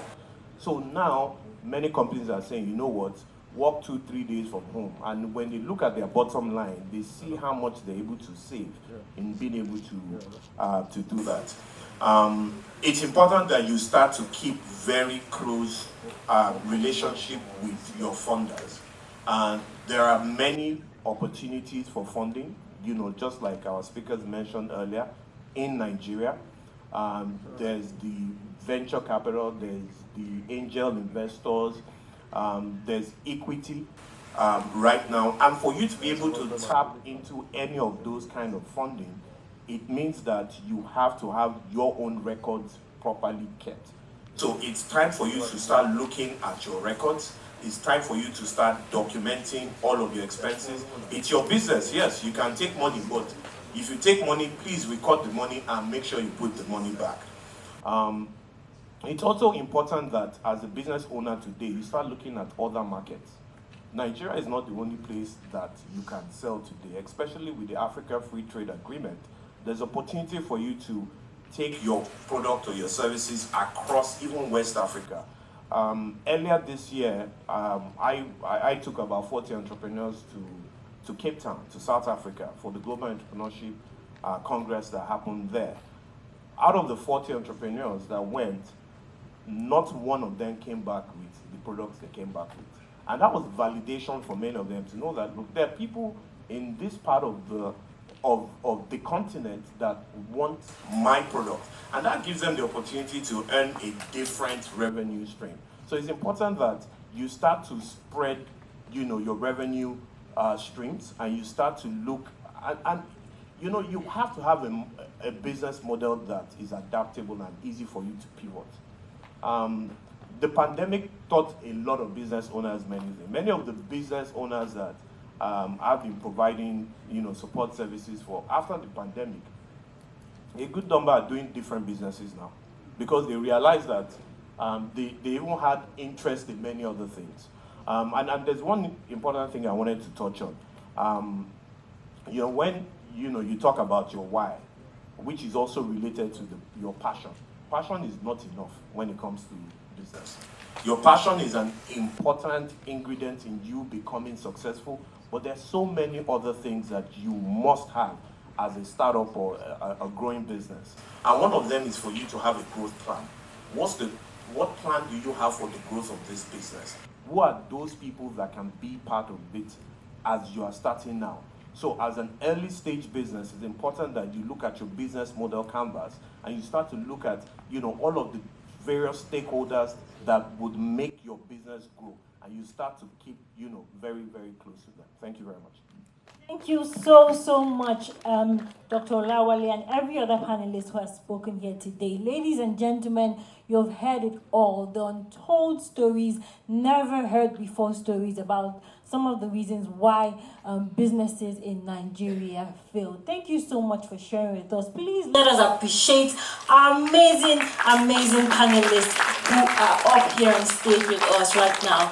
So I was informed that we have some award presentations for you. Please don't leave the stage. Ladies and gentlemen, let us welcome Mr. Ajayi Ayodele for the award presentations. Thank you.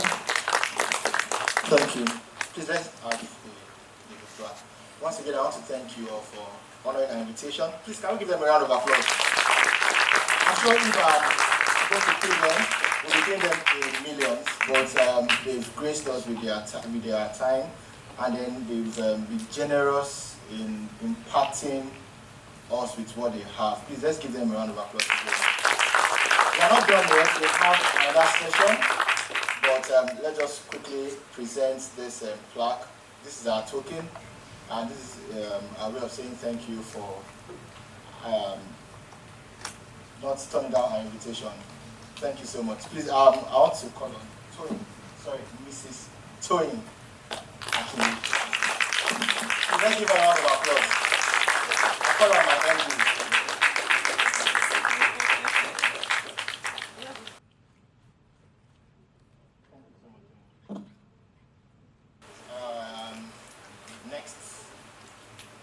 Mr. Michael, thank you so much.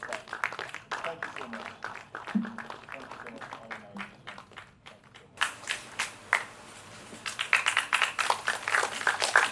Please clap if you want to use small choice.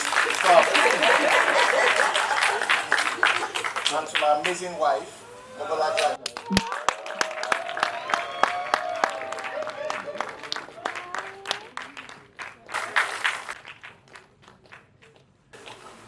Thank you. Sam, thank you so much. Please, let's give Sam a round of applause. Sam is one of those that have been inspiring my wife, and then Sam has taken my wife to too many places, or good places.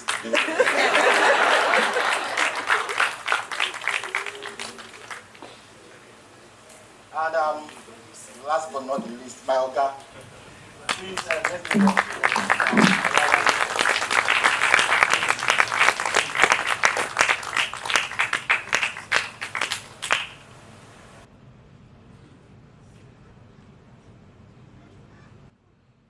Can we give him a round of applause? Okay, so the announcement I made is that for all of those that are interested in a free business training and business mentoring, please give your name.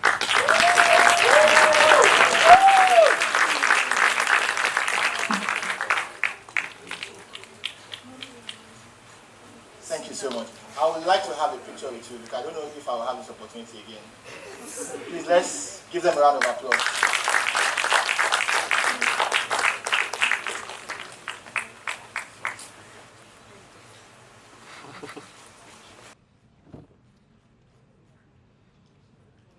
For the second panel session, the first panelist in the person of Mr. Lampe Omoyele. He's the MD of Nitro 121. Please let's give him a round of applause. Yes, thank you so much, sir. Thank you. Okay, the next panelist in the person of Mr. Yinka Obebe, the founder and CEO of Pop Central TV. Please let's give him a round of applause as he comes up on stage. And of course, the next person in the person of Mike Eze Nwalia Nwogu. Most of you know him as Pretty Mike. He is a social and lifestyle entrepreneur. Please let's give him a round of applause as he takes his seat on stage as well. Thank you so much. Okay, so the next panelist who we will be inviting is in the person of Mr. Emeka Mr. Ajebo, popularly known as Mr. Ajebo. Please let's give him a round of applause. He's a comedian and a serial entrepreneur. The next panelist is in the person of Miss Sophie Ejegi, the MD of Lutsal Promo Media Limited. Please let's give her a round of applause as she takes her seat on stage as well. And then last but not the least, the beautiful, delectable Chinelo Ejianwu, the MD and CEO of Beauty and Hair Limited. Please let us give all our amazing panelists a resounding round of applause as they come up on stage and take their seats. Thank you so, so much.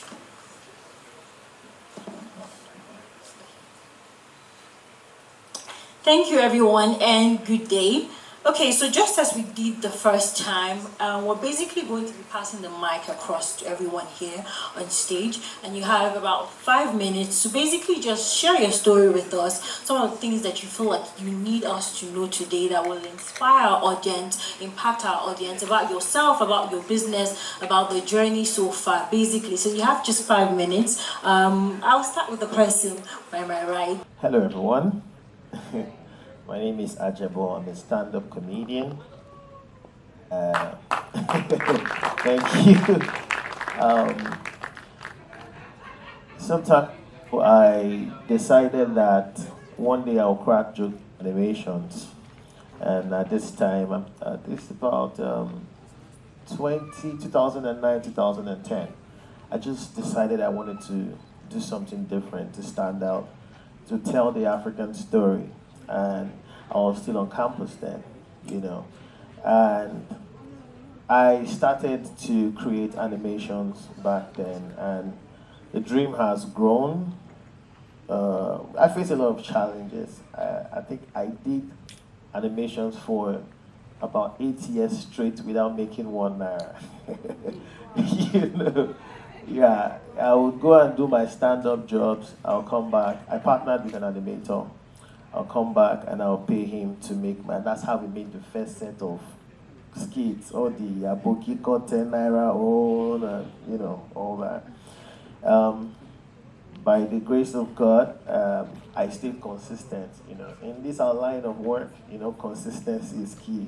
You know, when he said, when Mr. Sam said, "Know your why," I was just, you know, the baby in my womb leaped. Because that's what kept me. Like, how can you do something for 8 years? And I made my first 1 million after 8 years, you know. It was after the lockdown that I now started to make money. But I stayed consistent, I stayed true to the vision, and what happened was I evolved along the line. Along the line, I started to, you know, it was not just about comedy anymore.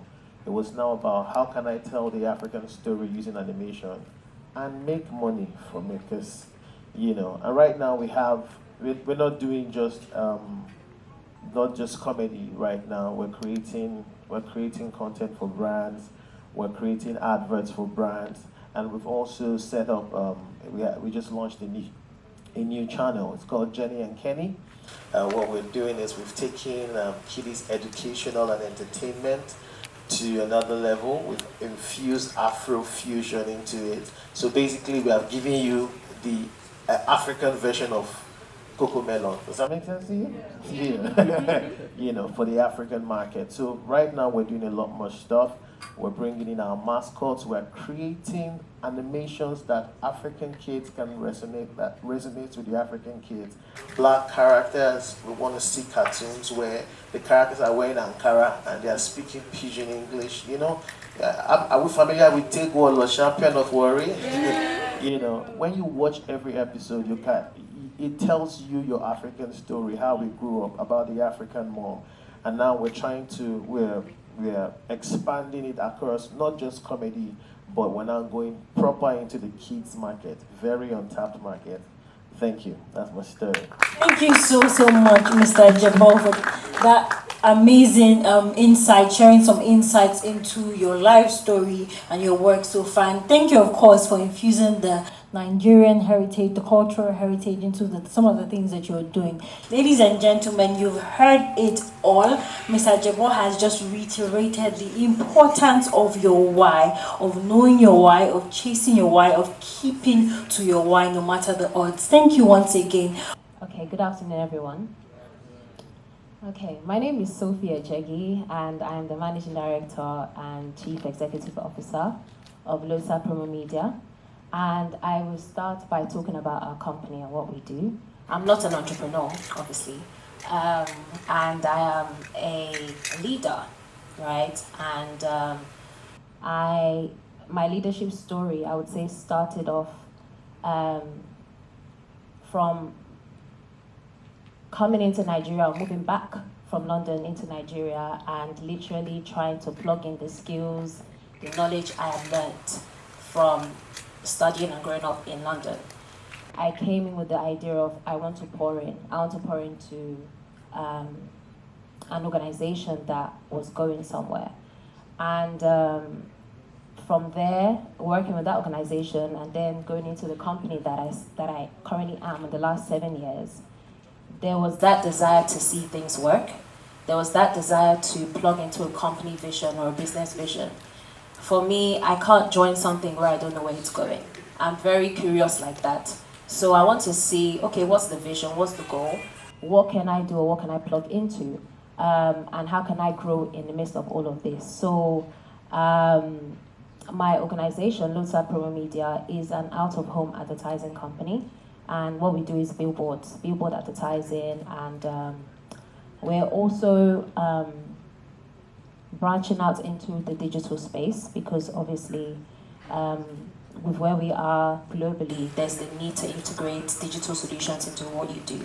So this is an area that we are trying to scale on.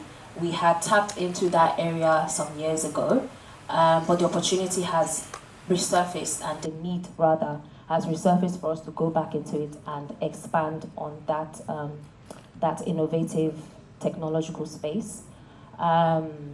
So apart from the billboard side of things, we are a creative company. So creating concepts for our clients, for different brands, visibility in all spheres, let's just put it that way, is typically what we do. And we've been able to integrate our organization in a way where from even the LED screens that we use, getting them installed, getting them upgraded, getting them maintained, and all of those things, we now do those things ourselves rather than outsourcing. So I think from the business side of things, our organization is one where we want to be the front-running organization or media organization in Nigeria, branch out into Africa, West Africa eventually, and then obviously look at the global landscape. So bringing that home back to me, how my business journey started from probably as little as this, because I grew up in a household where my mother is a businesswoman. So I would sit there and watch her calculate, okay, this is what I spent today, this is what I made today, this and this and this. And I think that genuinely created the appetite for business for me. So fast forward to where I am today. It's been a journey. I've learned a lot of things along the way. I don't think I know it all. And I think as a leader or as a business person, you never really know it all. You can only sort of trust your instincts at the time, have a vision, know that you're going somewhere, know that you can't really go there or get there alone. You do need people. And I will talk about the importance of people because there's a quote in my office at the moment. So we do this thing where every week we put out an inspirational quote for the organization for everybody to see. And I think the current one is, if you want to go, if you want to make a step, something like that. If you want to make a step, go alone. But if you want to go far, go with people. So you do have to, as an entrepreneur, you have to understand, yes, the vision is there, but who and what do I need to actually get it running? Why am I doing it? What are the resources do I need?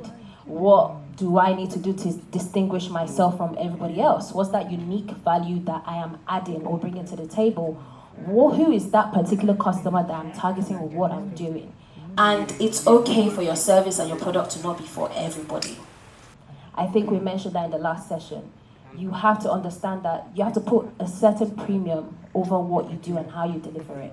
You might, for example, sell the same purse or handbag or shoe as the next person, but your unique value might be the speed at which you get that purse or handbag to your customer. It might be the presentation as to how you deliver that product to your customer. It might be the fact that you're so polite or you're so kind, and actually, rather than your customer buying a bag, they're like, okay, do you know what? I want to purchase 20 of them for my whole church family, as an example. So in entrepreneurship or in business, you do have to look at how, why you do what you do, the people you need to do what you do, and the resources you need to start to put together to help you get there. I think I would stop there. Thank you so much, Ms. Sophie, for that amazing and inspirational story you just shared. All right, so we're moving on to the next panelist in the person of Pretty Might of Lagos, as most of us here already know. Over to you. Thank you.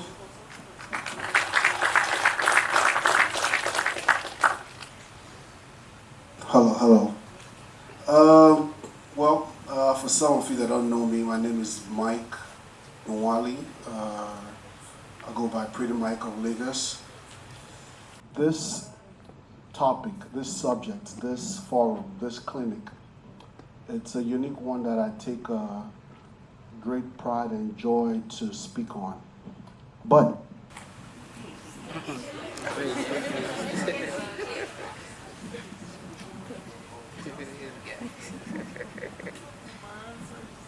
it's also one that I cannot speak on and sit down.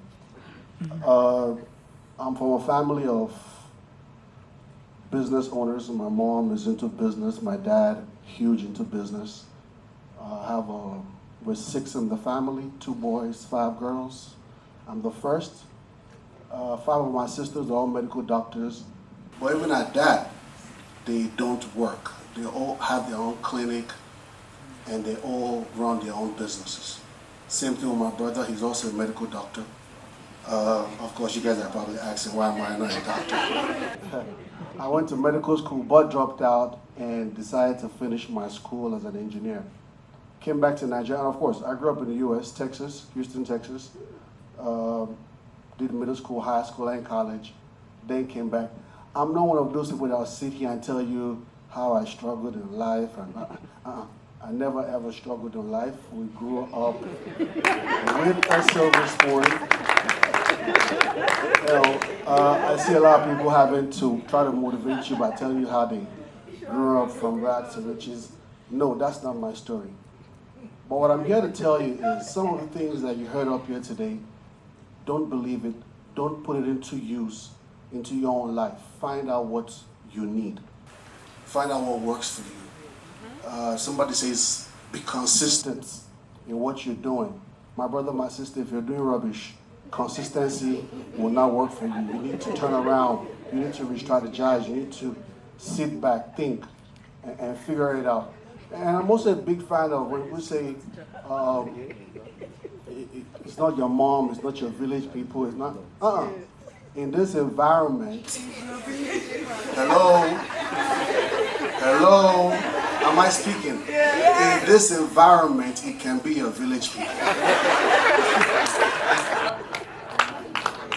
Coming back from the US, obviously I didn't used to think that way.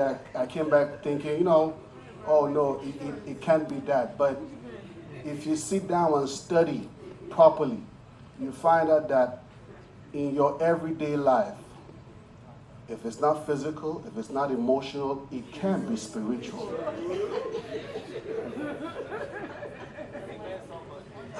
I am not a motivational speaker. Some of you know me and know what I'm all about. I'm in the nightlife business. Obviously came back to Nigeria, wanted to work. I'm one of those people that came back and said, you know what, I'm going back to Nigeria to better the country, came back and met all kinds of, funny stuff. When I got back to Nigeria, my father, of course, with his long leg, got me a very good job. I won't call the company out, but got me a good job. I think in the third day on the job, I quit. Because my manager came and said, hey, I see how you enter this company. Hey, you don't come get good salary. But at the end of every month, you're going to give me X amount of money out of your salary. Otherwise, I'll make this place. Wow. And those are some of the problems we face in this environment. An environment where it's tough. Don't let anybody tell you, do it this way or do it the way I've been doing it, it will work for you. No. You have to figure it out yourself. Sometimes you have to study. You have to understand your environment. You have to understand the people around you. You have to understand the best way to approach whatever business it is that you're in. Somebody said earlier, if you can run a business in Nigeria, then you can run a business anywhere in the world. And I lie. If you use this style of running businesses here in Nigeria and try it in the Western world, you might end up in jail. My father used to say this, and he tells the story all the time. If you can drive in Lagos, you can drive anywhere in the world. He got into Houston in the first 2 months. He landed in jail. Because it's ticket over ticket over ticket over ticket, and so it doesn't work. So you have to figure out what works in your environment. Are there any business owners here or anybody that wants to have a business or plan to have a business? Good. So we don't just talk. I'm ready to pull up 5 million naira for anybody that has a good business plan. If you meet up with me at the end of this event, I will support you. I will push you forward. I'm not the type that wants to just sit up here and let you hear words. I'd rather put money in your pocket. I'd rather guide you. I'd rather support you. I'd rather show you the way or the best way to make this happen. My name is Pretty Mike of Lagos. And you know what? Entrepreneurship is a lifestyle for me. Thank you. Amazing. Ladies and gentlemen, please let us give him a resounding round of applause for that amazing one. Thank you so much. You need to know your environment. Very, very important.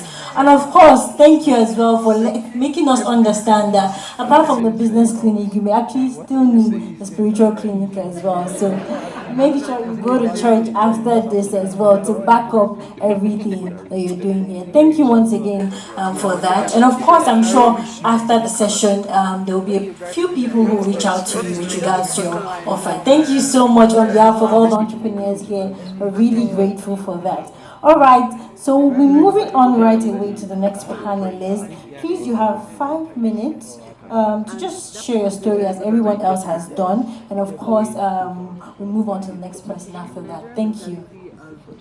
Okay, hello. Good afternoon, everyone.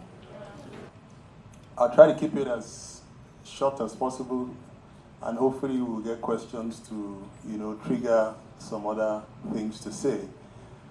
This is a clinic, and when you say clinic, it means that you're trying to get well, or you're also trying to find a way to get energized. So one of the first things I'm going to say is that if you're going to be an entrepreneur, don't worry, I'm not going to give you 5 million like you did. So we're just going to talk, and hopefully the talk is going to get us somewhere. If you're going to be an entrepreneur, you have to find out what your Ori has brought you here to do. If you're Yoruba, you understand what I'm saying. If you're from, say, Benin, from Edo, around like that, you probably understand what I mean. And generally, it's just what they say, oh, your destiny or something. And it's always like when they say that this is what you chose before you came to the world. But those of us in Africa, we're more, refined even than the Oyinbo people themselves. So when we talk business, we say it's in ways that are just not very real to us, which is why I'm very glad that Mike said that some things can be spiritual, or not. I wouldn't go so far into saying so much about the Ori in terms of the spiritual part of it. I'll just say that there are things that you're made for. That is very, very, very important. And I tell you something, it's easier for you to be an employee, honestly. It's way, way, way better not to be an entrepreneur. Because if you do choose to be an entrepreneur, it means you have chosen to lead yourself, which is why you have to be in sync with your Ori in terms of this is where I'm going to. And you're also going to lead other people. You're not just going to provide salary to them. You're going to lead them. You're going to show them where they're going to go to. Most people, their first jobs, second jobs, define their entire life trajectory. And you are there. If you taught them rubbish, that is what they're going to take. And eventually, maybe heal from it or something. And I'm really glad that Mike was able to provide this opening, so that we can speak a lot more freely about some of these things. I've heard people say things like, "Oh, don't buy a big car, don't live some kind of life and stuff." We were neighbors for many years, and at 12 midnight, that's when I hear his car start. I'm like, where's Mike going? He's going to work. Mike is going to work at 12 midnight. And then he returns around 4 or 5 a.m. Right? Now, if you're going to be an entertainer like he is, you have to do the things that is required for that. You have to love the night. Yes. You have to dress well. Yes. You have to drive a good car. You cannot be trying to save money, trying to be a club owner. You can't be trying to be minimal. You can't be trying to drive I'm sorry, let me not mention anybody's car in here. But he had to drive a Lambo. He had to drive a this because yes, that's what it is. If you work in the tech and you make codes and whatever, yes, you probably don't need that. So where am I going to? My point is that you really have to understand where you're heading to. The rest of it, from registering your company, doing this or that, don't worry, all of those things will come. So for us, I wrote a book when I turned 40. That was a couple of years back. And it was called Move, Let's Go to Lagos. And I came to Lagos specifically because this is the only place that I felt I could achieve the kind of things I wanted to do. And fast forward from that, worked in production, worked in TV. We started Pop Central sometime in 2014 online as an Instagram page. At that time, there weren't influencers like this. And fast forward from then, we started pitching to DSTV, and eventually we got our channel, and we're doing what we're doing today. It is essential that, like I said, you go back to your purpose by design. At the end of the day, that's another word to say Ori or whatever you want to call it. Because the paths are going to be essentially very, very different for every one of us and for every one of you. And it's not so much about the business school at the end of the day. Quite it is, but it's not so much about it. It's about that resilience that you can have. And there is no point being resilient in something you're not equipped to do. So you have to find that thing that you're equipped to do so that you can begin to drive and learn resilience in it.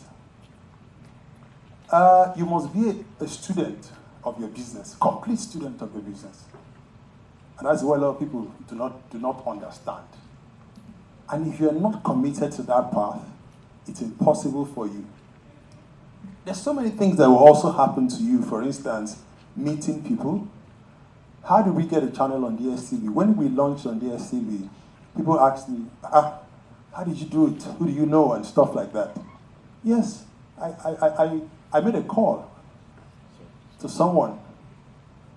And I said to him that this is what I want to do. And he says, okay, let's go talk to this person, let's go talk to this person. And 2 years down the line, we had those meetings, several pitches, and we did it. I did not realize how difficult it was until someone told me they've been trying to get on DSTV for 10 years, for 12 years. Until today, I get a call at least twice every month on how to get on DSTV, on how to start a TV channel, on how to do this, on how to do that. And for me, call it a walk in the park.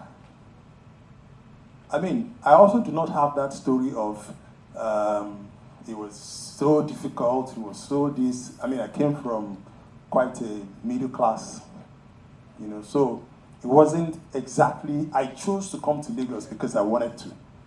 And my dad was like, listen, why don't you stay, you know, you can take this house and you're probably going to start your business there.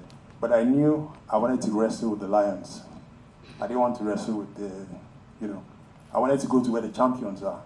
And if you're going to do that in Nigeria, you come to Lagos.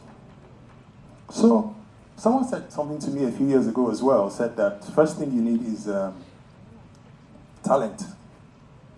After talent, you need to be able to work. After work, you need to be consistent. Then finally, as Christians would say, you need favor. But generally, it's called luck. But you know, you've got that talent, you've got the work, you can put in the work, and you can do it consistently. And I'm always going to go back to where I started from. You need to find a way. You need to find a way to navigate and find that place where you're best suited at. Because that's the only place that you can hold on. Because if you cannot hold on, it's difficult for you to make success from it. Because problems will come, delays will come. Somebody said to me a few years ago and said, oh, I've been trying to be a presenter for 3 years now, and it's not working. Is something wrong with me? I'm like, 3 years? Just 3 years? He said that he's been animating for 8 years. Now, it's going to be quick for some people, it's going to be short for some people. And depending on what spiritual dimensions you believe in, there's so many things. There's so many reasons why some people might be able to do it faster. People who were born into entrepreneurship families, first of all. There are certain things you need to understand. And I've seen that hiring people over about 15 years now. Everybody that was hired from a family that is not entrepreneurial, you will see it. Yes. Dairy Queen came from number 1 down to number 14. Second to the last. And this is the gist. Dairy Queen was 3,000 outlets in 1960.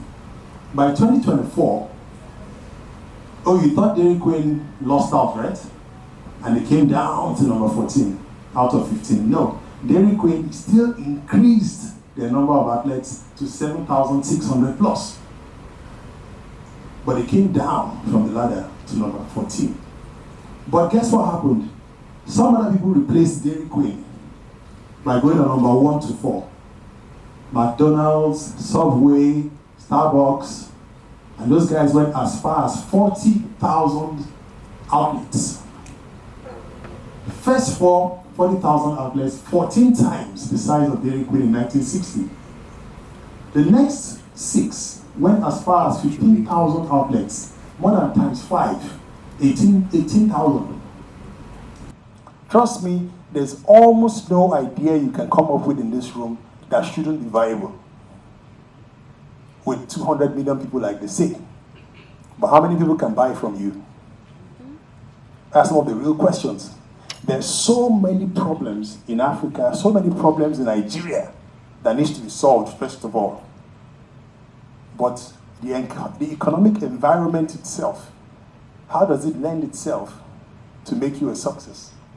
So you need to understand that if you're going to be doing business here, your problem is more than the guy in America, which is why you have to be clear. Going back to my beginning, your purpose by design, because you need to be able to wade through these things. Thank you so much. Thank you so much, Mr. Yuka, for that very, very insightful lecture. Okay, we'll be moving on to the next panelist in the person of Mr. Lampe. Mr. Lampe, thank you so much. The mic is yours. Thank you and good afternoon, everyone. As I said, my name is Lampe Omele. I wear a number of caps. Currently managing director at Nitro 121, which is a marketing and advertising company. We have several clients. I also partner at Lucent Consulting Company. I also teach marketing strategy at the Pan Atlantic University, and I'm the provost of Orange Academy. So I'm going to be speaking from those perspectives. And I also want to say thank you for the invitation, Kalan Peace, and also the panelists who have spoken. I think what's exciting is the diversity of the panel and the different perspectives that have come through. So in telling my story, and hopefully share from perspectives, I already indicated what my current has are. But the story does go back a few years. Like Mike, I actually also was in medical school, and I left medical school, and I began a career in marketing in a company called Cadbury. And in the process, managed a few of the brands. And really early on in my career, I learned a few things about business and management. So I managed the Bonvita brand for several years. And for those who know, Bonvita is the flagship of Cadbury. It has been a flagship for many years. And very early on in my career, I was asked to manage the brand. And it went through many transitions. I don't know how many of us in the room remember that Bonvita used to be in brown and cream packaging. So it was in brown and cream packaging, and then in the year 2000, I was brand manager that changed the packaging to purple. And that was part of trying to reinvigorate the brand because it was on a decline stage. And one of the critical things that I learned in that process was that businesses will struggle at different times. First thing is to understand why is the business struggling. So there's a room for a SWOT analysis and assessment to understand what are the challenges. And for Bonvita at that time was a big business as far as Cadbury was concerned. We understood what the issues were. You must put your customer at the heart of the business, understand what the issues are. If you are going to succeed as a business, you need to put your customer at the heart of the business. That's one key learning. The second point that I learned is, again, I don't know how many of us know about the brand called Richoko. Now, so Richoko didn't exist as of 1995. And Nigeria was going through a difficult situation, such as this. Somebody would argue that, in fact, what we're going through is nothing compared to those days because you had a certain Googled head of state called Abacha, who didn't allow people to breathe. At least you are breathing now, even though we may have to be paying for oxygen very soon. But how did Richoko come about? And it speaks to being sensitive to the environment. So I was in a conversation with someone. I was managing the Bonvita brand. Things were struggling. Bonvita had declined along with Milo by half of what we were selling. That declined because people could not afford to buy those brands. People were switching to buy what was called Eruku Oshodi, okay, which is it was a pure water of cocoa beverages, okay, like sand, right? That's what people were switching to buy. And so the issue for us was, how do we sustain the market share of Bonvita? Not about how do you grow it, it was about how do you sustain the market share of the company. Anyway, we were still deliberating about that, and I had a conversation with a friend of mine who was working at the advertising agency. It was an innocuous conversation, apparently, it seemed. He just said to me, oh, Lampe, that someone, Nestle appears like they're looking for a certain ingredient to buy, a raw material to buy. He just mentioned that. And this was at Antony Village. And I went back to the office in Adenuga, and I went to my R&D colleagues and said, look, this ingredient, I understand that Nestle is seeking to buy it. What kind of product can you make for the ingredient? From the ingredient, because I know these ingredients are not in Milo, they're not in Maggi, so what ingredient is it? So we checked across the world and found out that ingredient could be used to make a certain kind of beverage, cocoa beverage. And we investigated that across the world and found that they did have a brand like that somewhere in the world. And so we began to do some analysis. and found that there was an opportunity for us in Cadbury to make a product that was granular.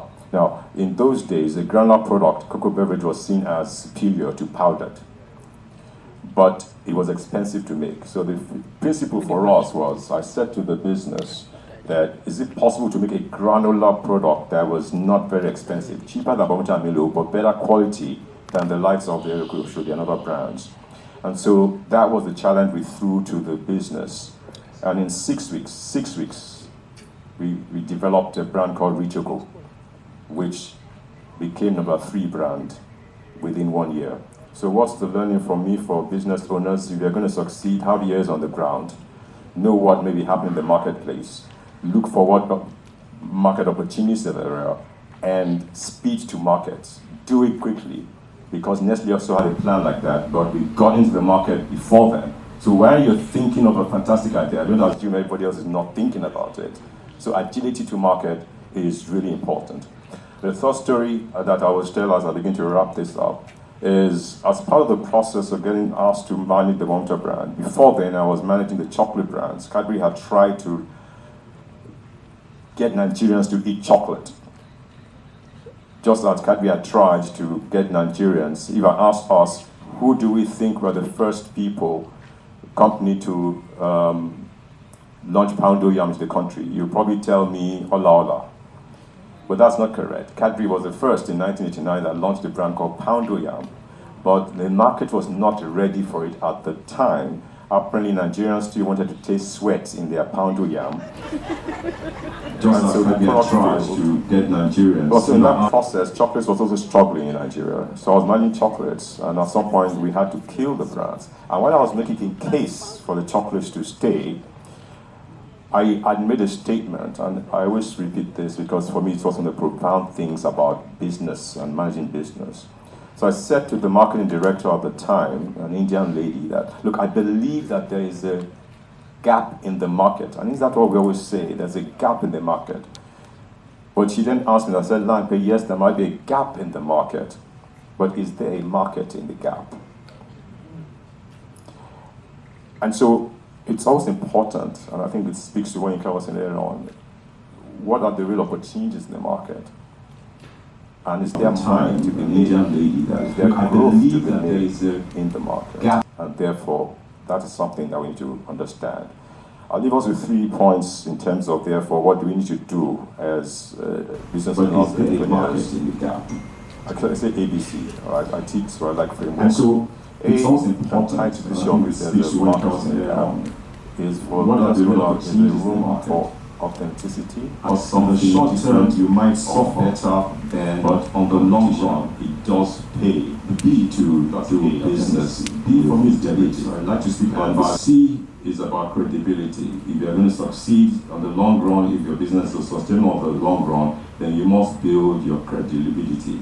That means that you deliver on your promises on a constant basis. I'll stop there. Thank you. Thank you so much, Mr. Lampe, for that amazing and insightful contribution. So authenticity, belief, and credibility. Thank you so much. Good afternoon, everyone. My name is Chinelo Ejao. I think the first question to ask is, who am I? You know, when hearing guests speak like this, it's always very interesting. Like when people say all of these things, this is how I did mine, this is how to go about. It's very sweet though. In your mind like this, when I get back, I'm going to do it like this. It never works like that. So I think the first question here is, who am I? When I look in the mirror, who do I see? What do I think about when I wake up in the morning? What really just gives me some sort of excitement? So my story is a bit normal in the sense I lost my mom at age 16, and I was a child actor. At that time, I started with Dear Mother, entering school. I started getting money early, like, small money, but then I wasn't hungry. But I knew I wanted more. When I look in the mirror, I see somebody who, it was too basic for me. I wanted more for myself. So then when I got back every time, I was living with my sister, when I got back every time, I used to go to Balogun Market, buy hairs from one guy like that. They used to call him Gentle then. I'll buy hairs from him, and when I go back to school, I'll sell them. Until I left school in 2017. And I was asking myself, how can I be more? Because when I look in the mirror, I know that I want to be more. Every time I watched YouTube, I used to listen to all those motivational talks and the rest. But at the end of the day, it never works for me, because it's like I'll have this huge energy in the morning, like after listening to it, and the end of the day, it feels like it's not my reality. So when I asked myself, I said, I know that I've been selling this hair, but how do I bring me into it? One day I just stood up, I entered Balogo, I bought things for wigging, and that's how I started. And I wasn't trying to make sense of what was going to happen in the future. I just wanted to do something now. Because at the end of the day, if you start thinking about, oh, okay, I'm going to own this, I'm going to do it like this, I'm going to do it like this, it's a lot of distraction. Because nobody actually has it all figured out. I can beat my chest and tell you, even all those them Jeff Bezos and the rest, nobody has it all figured out. Nobody sees the full picture.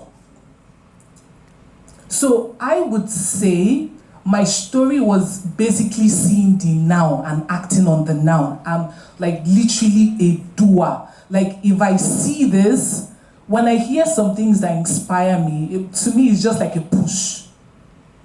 When I hear some things that inspire me, I ask myself, what do I want to do now? What am I seeing in the mirror? And I start to do it immediately, even when it doesn't make sense to me. Because at the end of the day, I don't know how to explain it, because I know I came late when I was listening to, I can't remember, I don't know the name of, I think the last guy here, he said something about having business plans. Business plans are very, very great, but things change very quickly. It's how you keep following the trend. As things are changing, you're jumping on it immediately. You're changing. I'm proud to say that I'm literally like the first hair business owner in Nigeria that has a company in Vietnam. And it didn't just happen. The first time I thought about it, I thought I was being stupid, because how is it that, Vietnamese guys were coming all the way from Vietnam to Nigeria to, start their hair businesses, and I am going there to start my own company. And at that time, it didn't make sense. But then it had to be done. And now, literally about at least 2% of Nigerian wholesalers purchase from me instead of the Vietnamese guys. And this is only the beginning. So for me not to make this whole talk very long, hearing motivational talks is very sweet. It makes a lot of sense. It's like they are in your head and they are telling your life. But are you a doer? When you're done listening to all these very sweet talks, what do you do? Are you the type that you just hit a small stumbling block and you feel like, oh, that's the end for you? How much do you complain? When people say how businesses fail, I was speaking with Mr. Ayo yesterday, and he was like, at first I was really scared. I didn't know how to come here. I didn't know what to say. Because in my mind, what am I even doing? But the truth is, people are actually saying. So when I was speaking with him, he just said, just come and tell your story. I'm like, okay, that's fine, I'll come. Bottom line of what I'm saying is, just do whatever. It might not make sense. It might not even look like you're doing anything. Because if I'm going to be very honest with you, still till today, I still feel like some of my steps are not making sense. Like, why am I even doing this? The other guy, they asked him when was the last time he cried. He said last year, October. I think the last time I cried was maybe like last 2 weeks. In fact, crying is like a daily thing for me. But I show up. For example, today I had a lot of reasons to make me not to be here. I had a bad car, I had a bad hair day. I'm like, I'm the hair boss. Why would I be wearing nonsense hair to this place? My staff messed everything up. Literally everything was going wrong, but I had to show up. So bottom line of what I'm going to tell you is that life is going to keep happening. You have to show up. You have to do it. No matter, even if it's not making sense, just do it regardless. Over time, the picture starts to make sense. But as the picture starts to make sense, that's when you now have to bring in your sense. Look at the picture and create the picture you want. Because life is going to teach you something else. But when picture starts to form, you create the image you want. Because literally all the image you want is in your palm. It's in your palm. So find who you are. You can do it every day. I know it might come easy for me to know who I am, but you can learn to know who you are. How do you learn it? What makes you happy? What do you gist about with your friends? I know it might sound stupid. There's some people who they gist all the time, about surgery. I like girls with big bum, big. It's okay. You're not among the people that think of book, medicine all the time. It's totally okay. How can you bring into that, thought of big girls with big bum, girls with big breasts and all of that? Is it by looking for after their surgery, how do I come in? Just think of something basically. So for me not to bore you guys with all of the talks, for you to be an entrepreneur, you need to be a doer, that's all. Wow. Thank you so much. Every single person here today has shared their own personal experiences, their own personal stories with us. But you need to go back and go to the drawing board, really understand who you are, what you want, and what works for you as an individual, because everybody is different. Thank you so much, Chinelo, and thank you to all the amazing panelists who have shared their insightful stories with us today. You have to be educated and informed about what your competitors are doing. It's a strategy, because at the end of the day, in an industry is not made out of one company or 5 companies. It's made out of hundreds of thousands of companies.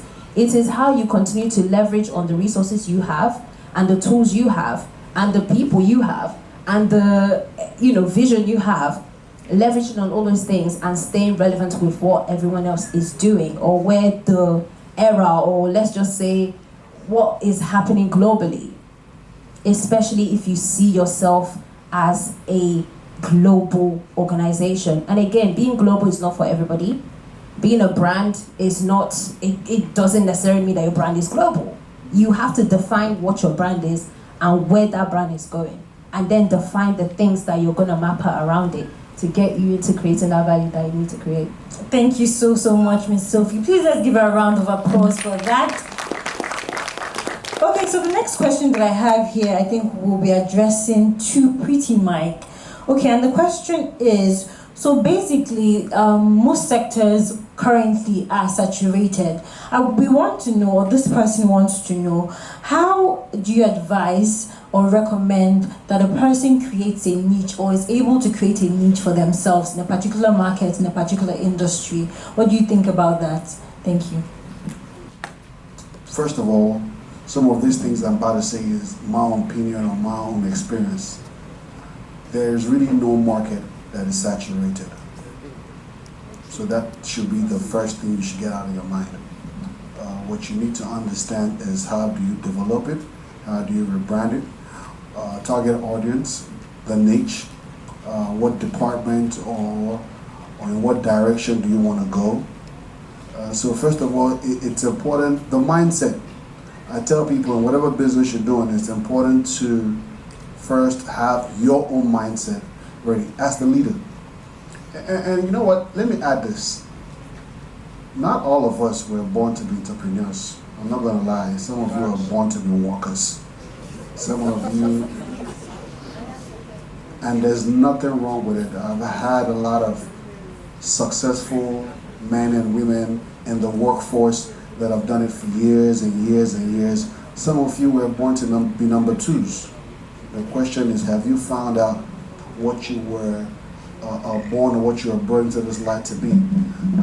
So I don't want you sometimes keep forcing themselves into the entrepreneurship business or line if it's not for you, it's not for you. Thank you. Okay, so the next question is directed at Mr. Lampe.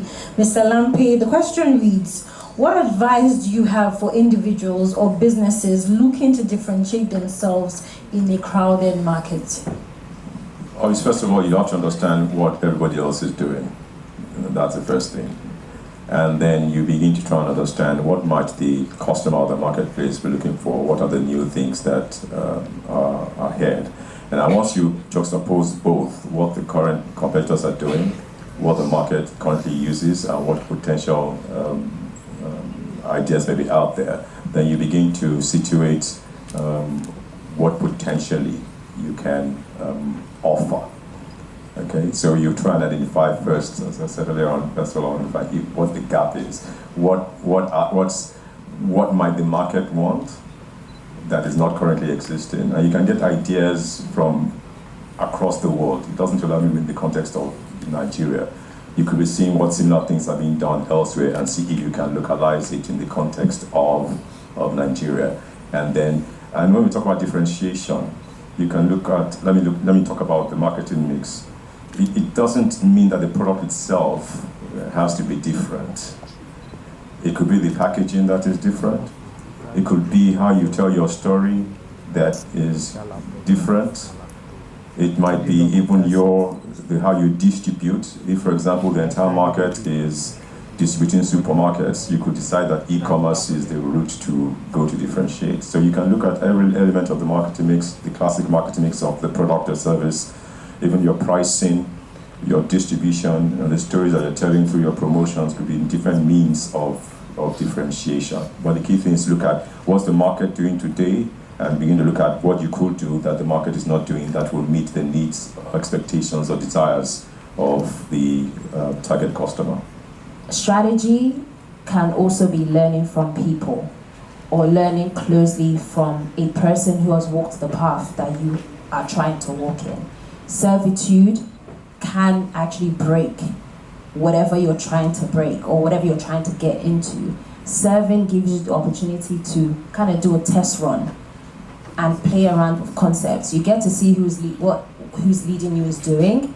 Is it working? Is it not working? If I was in his or her shoes, what would I do and do differently? So a strategy, just to add on that one point to my question, in delivering value, in creating value in your entrepreneurial journey, as it may be, a strategy could also be learning from people.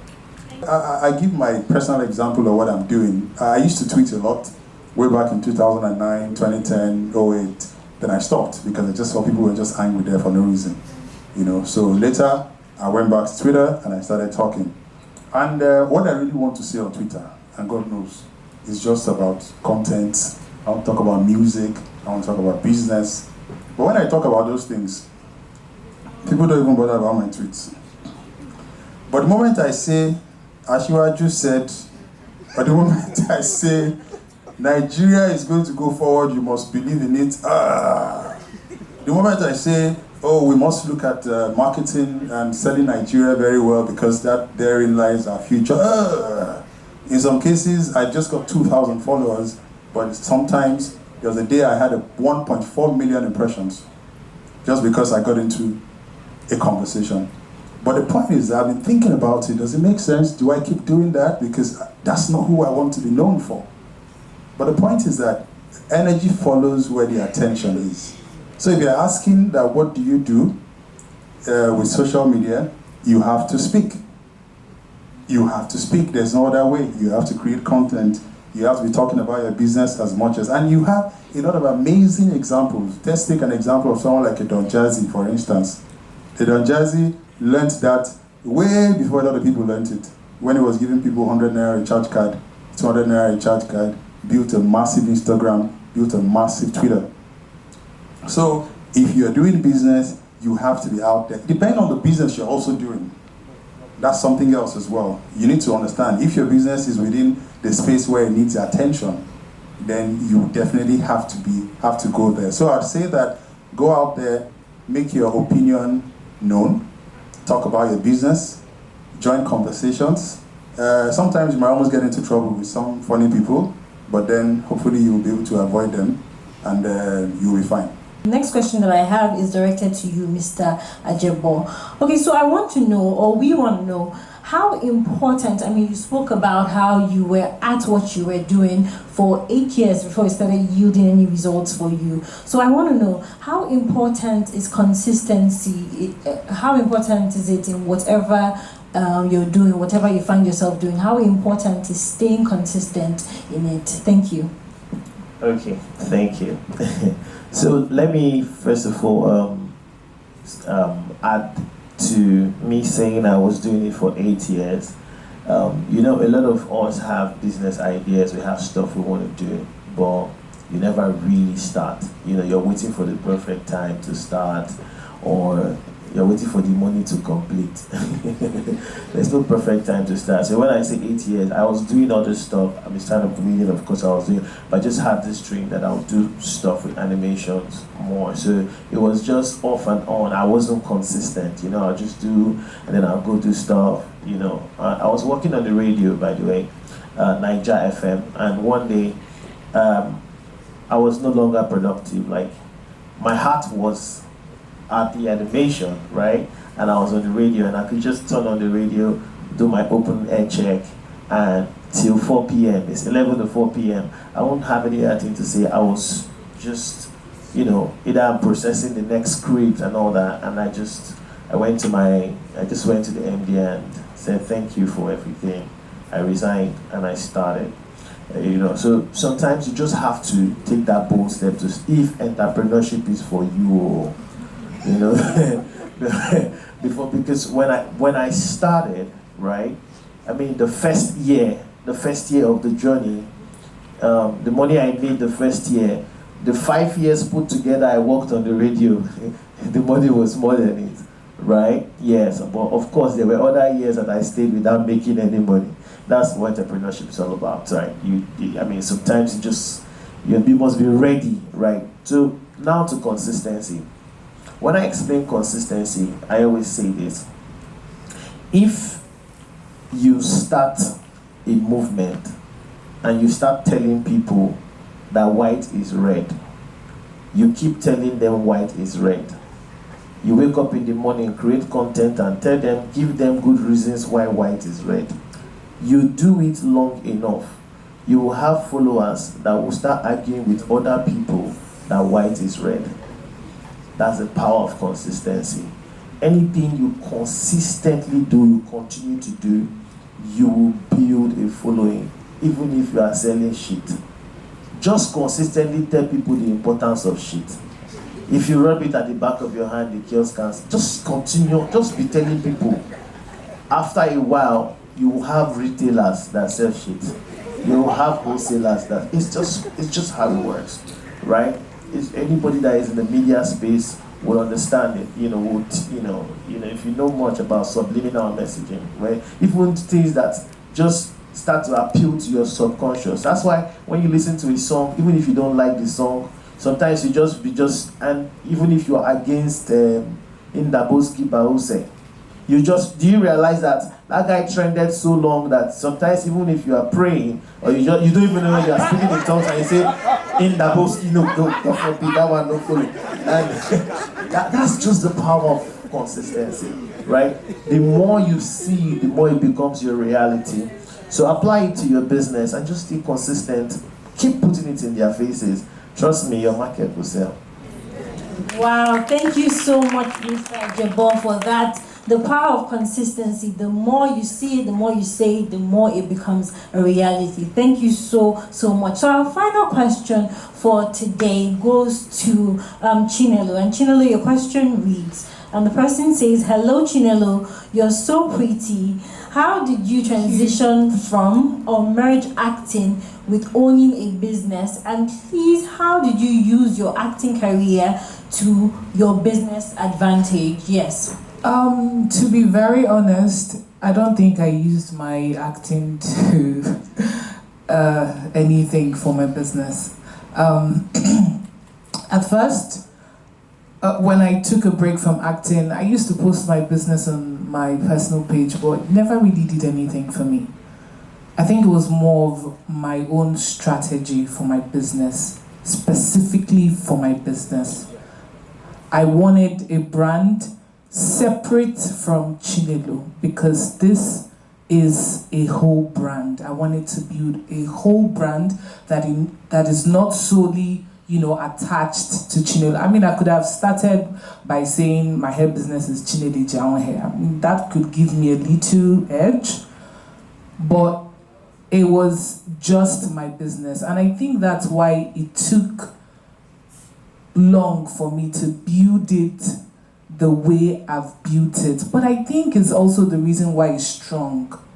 Because I have people recommend Onyx Hair by Nelly as, oh yeah, the hair brand is very good. Not because an actress owns it. I mean, it's an added advantage, don't get me wrong, but the brand was solely built as Onyx Hair by Nelly. And of course, let's give a resounding round of applause for our formidable team of speakers who have spoken here today. Thank you so much, each and every one of you, for taking out your time to be here today and to inspire and impact this room. Okay, so please don't go. We have some awards for you as well. Thank you so much. Please, can we give them a round of applause? This is how much we want to say thank you to them. Please, can we give them a round of applause? I want to sincerely appreciate you all from the best part of my heart. I do not take this for granted. If I have to pay you guys, I know how much I'm going to have in my pocket. But thank you so much for taking out your time. Mr. Ajebo, Mr. Emeka, thank you so much, Ajebo.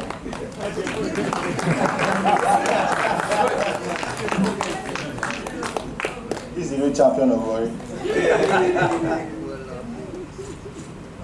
you so much. I will call on Honorable Remy to do this presentation for me. Honorable Remy, please. Sophie, thank you so much. Thank you so much. You will stay back to also. Oh, okay. Congratulations, Mrs. Sophie Chikyo. So on behalf of Gallant Base, we'd like to present this award to you thank you. I'll still call you again. Thank you so much, Chinelo, for your time, and thank you for honoring our invitation. Yeah.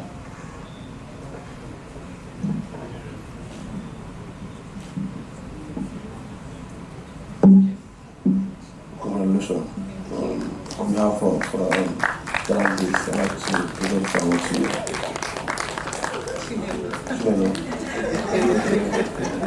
Why are you shy? Thank you so much, sir. Next is Mr. Mike, the pretty Mike of Lagos. Please, I'll call my wife to come and do this presentation. Your party.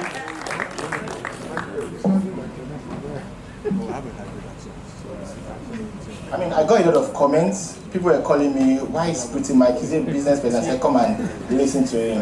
And I was just telling Nancy that I'm sure you have a different perception about Pretty Mike.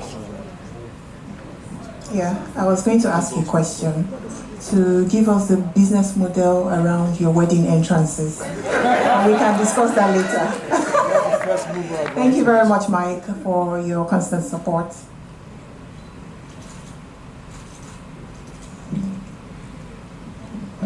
Also, please present this to Mr. Yinka. Mr. Yinka of Lagos. Thank you so much. Thank you.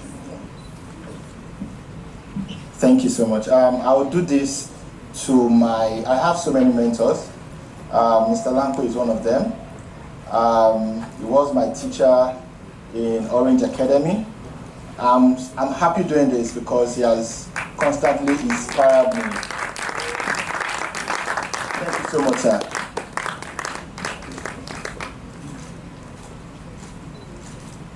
Thank you so much, sir. Finally, before we go, we say punctuality is the soul of business. Gallant will be giving out 50,000 naira gift each to 2 participants. One came at 7:50 a.m. and then the other, 6:50, and the other came at 7 a.m. Please, can we give? Thank you so much.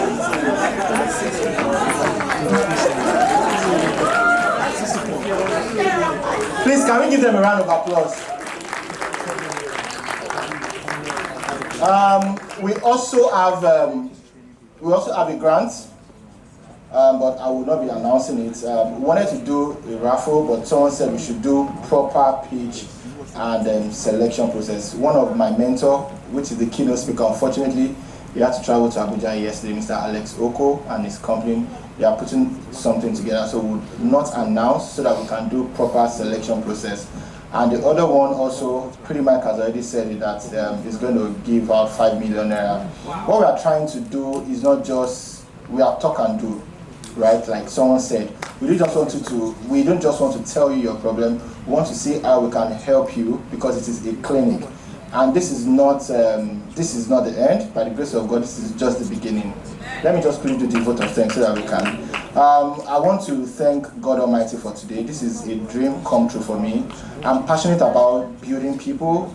This is one of the little things I can do for my community. I'm one of those that believe so much in Nigeria.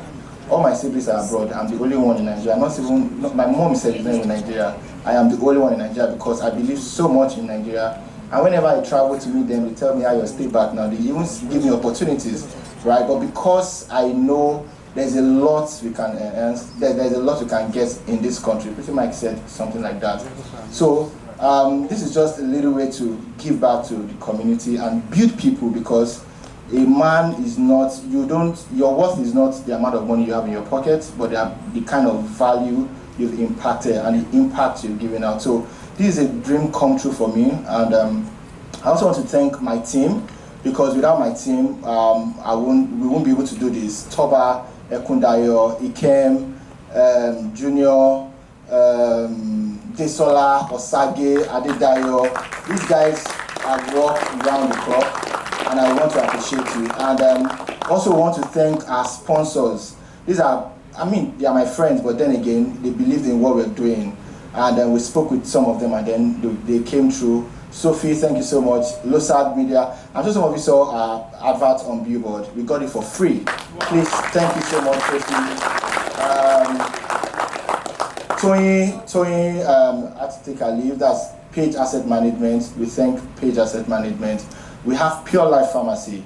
Pure Life Pharmacy is family, but then you have some family that will not support you. So thank you, Pure Life Pharmacy, Mega Chicken, what else? Sorry? Yes, Washroom, one of the best dry cleaning business on the island. Thank you. And then Pop Central. Wow, Nancy, thank you so much. They interviewed me on Saturday, so I was on TV on Saturday. Thank you so much, Nancy. Thank you, Pop Central, for having us and giving us that publicity. And then I think their crew, they are around, so you could also speak with them. And Onyx Air, see how she's sitting pretty now. Thank you so much. Finally, where's my wife? Please, so that I can have my dinner tonight. So I want to thank my wife, obviously, for her constant support. You know, when you do these things, there are times that I just wake up and I'm scared, right? I don't know how to pull this through, but thank God I have a strong support behind me, and these wonderful people, I am so happy. It's very difficult getting them. I must confess, very difficult getting them, but you know, when you have people that just believe in your dream, like I keep calling, in fact, I think I sent him a message, just said, Lagos Business Clinic on my mind. I kept calling up, Mr. Lampe called me, he had a meeting, and I'm like, but he said, Ayo, don't worry. Thank you so much, thank you so much. And to the audience, there's no show without you guys. Forget the fact that we are on stage, you are the main deal. You are the reason why all these people are here today. So thank you so much, and I hope that we have learned. I've been getting messages that when are you coming to Abuja? By the grace of God, before the end of the year, we'll do Abuja Business Clinic. Okay, so I was trying to appreciate my wife, boss. Thank you so much for the support and the love. So please, can we take a picture? Ladies and gentlemen, please don't go anywhere. There will be a lot of time for networking, to get to know each other, to build your network. Basically, we spoke about the importance of having a strong network. And apart from that, please, we still want you seated for a very, very short clip. We're just going to basically shout, Lagos Business Clinic 2024. That's all we need. So thank you for coming, everyone. We do appreciate you. Have a lovely evening.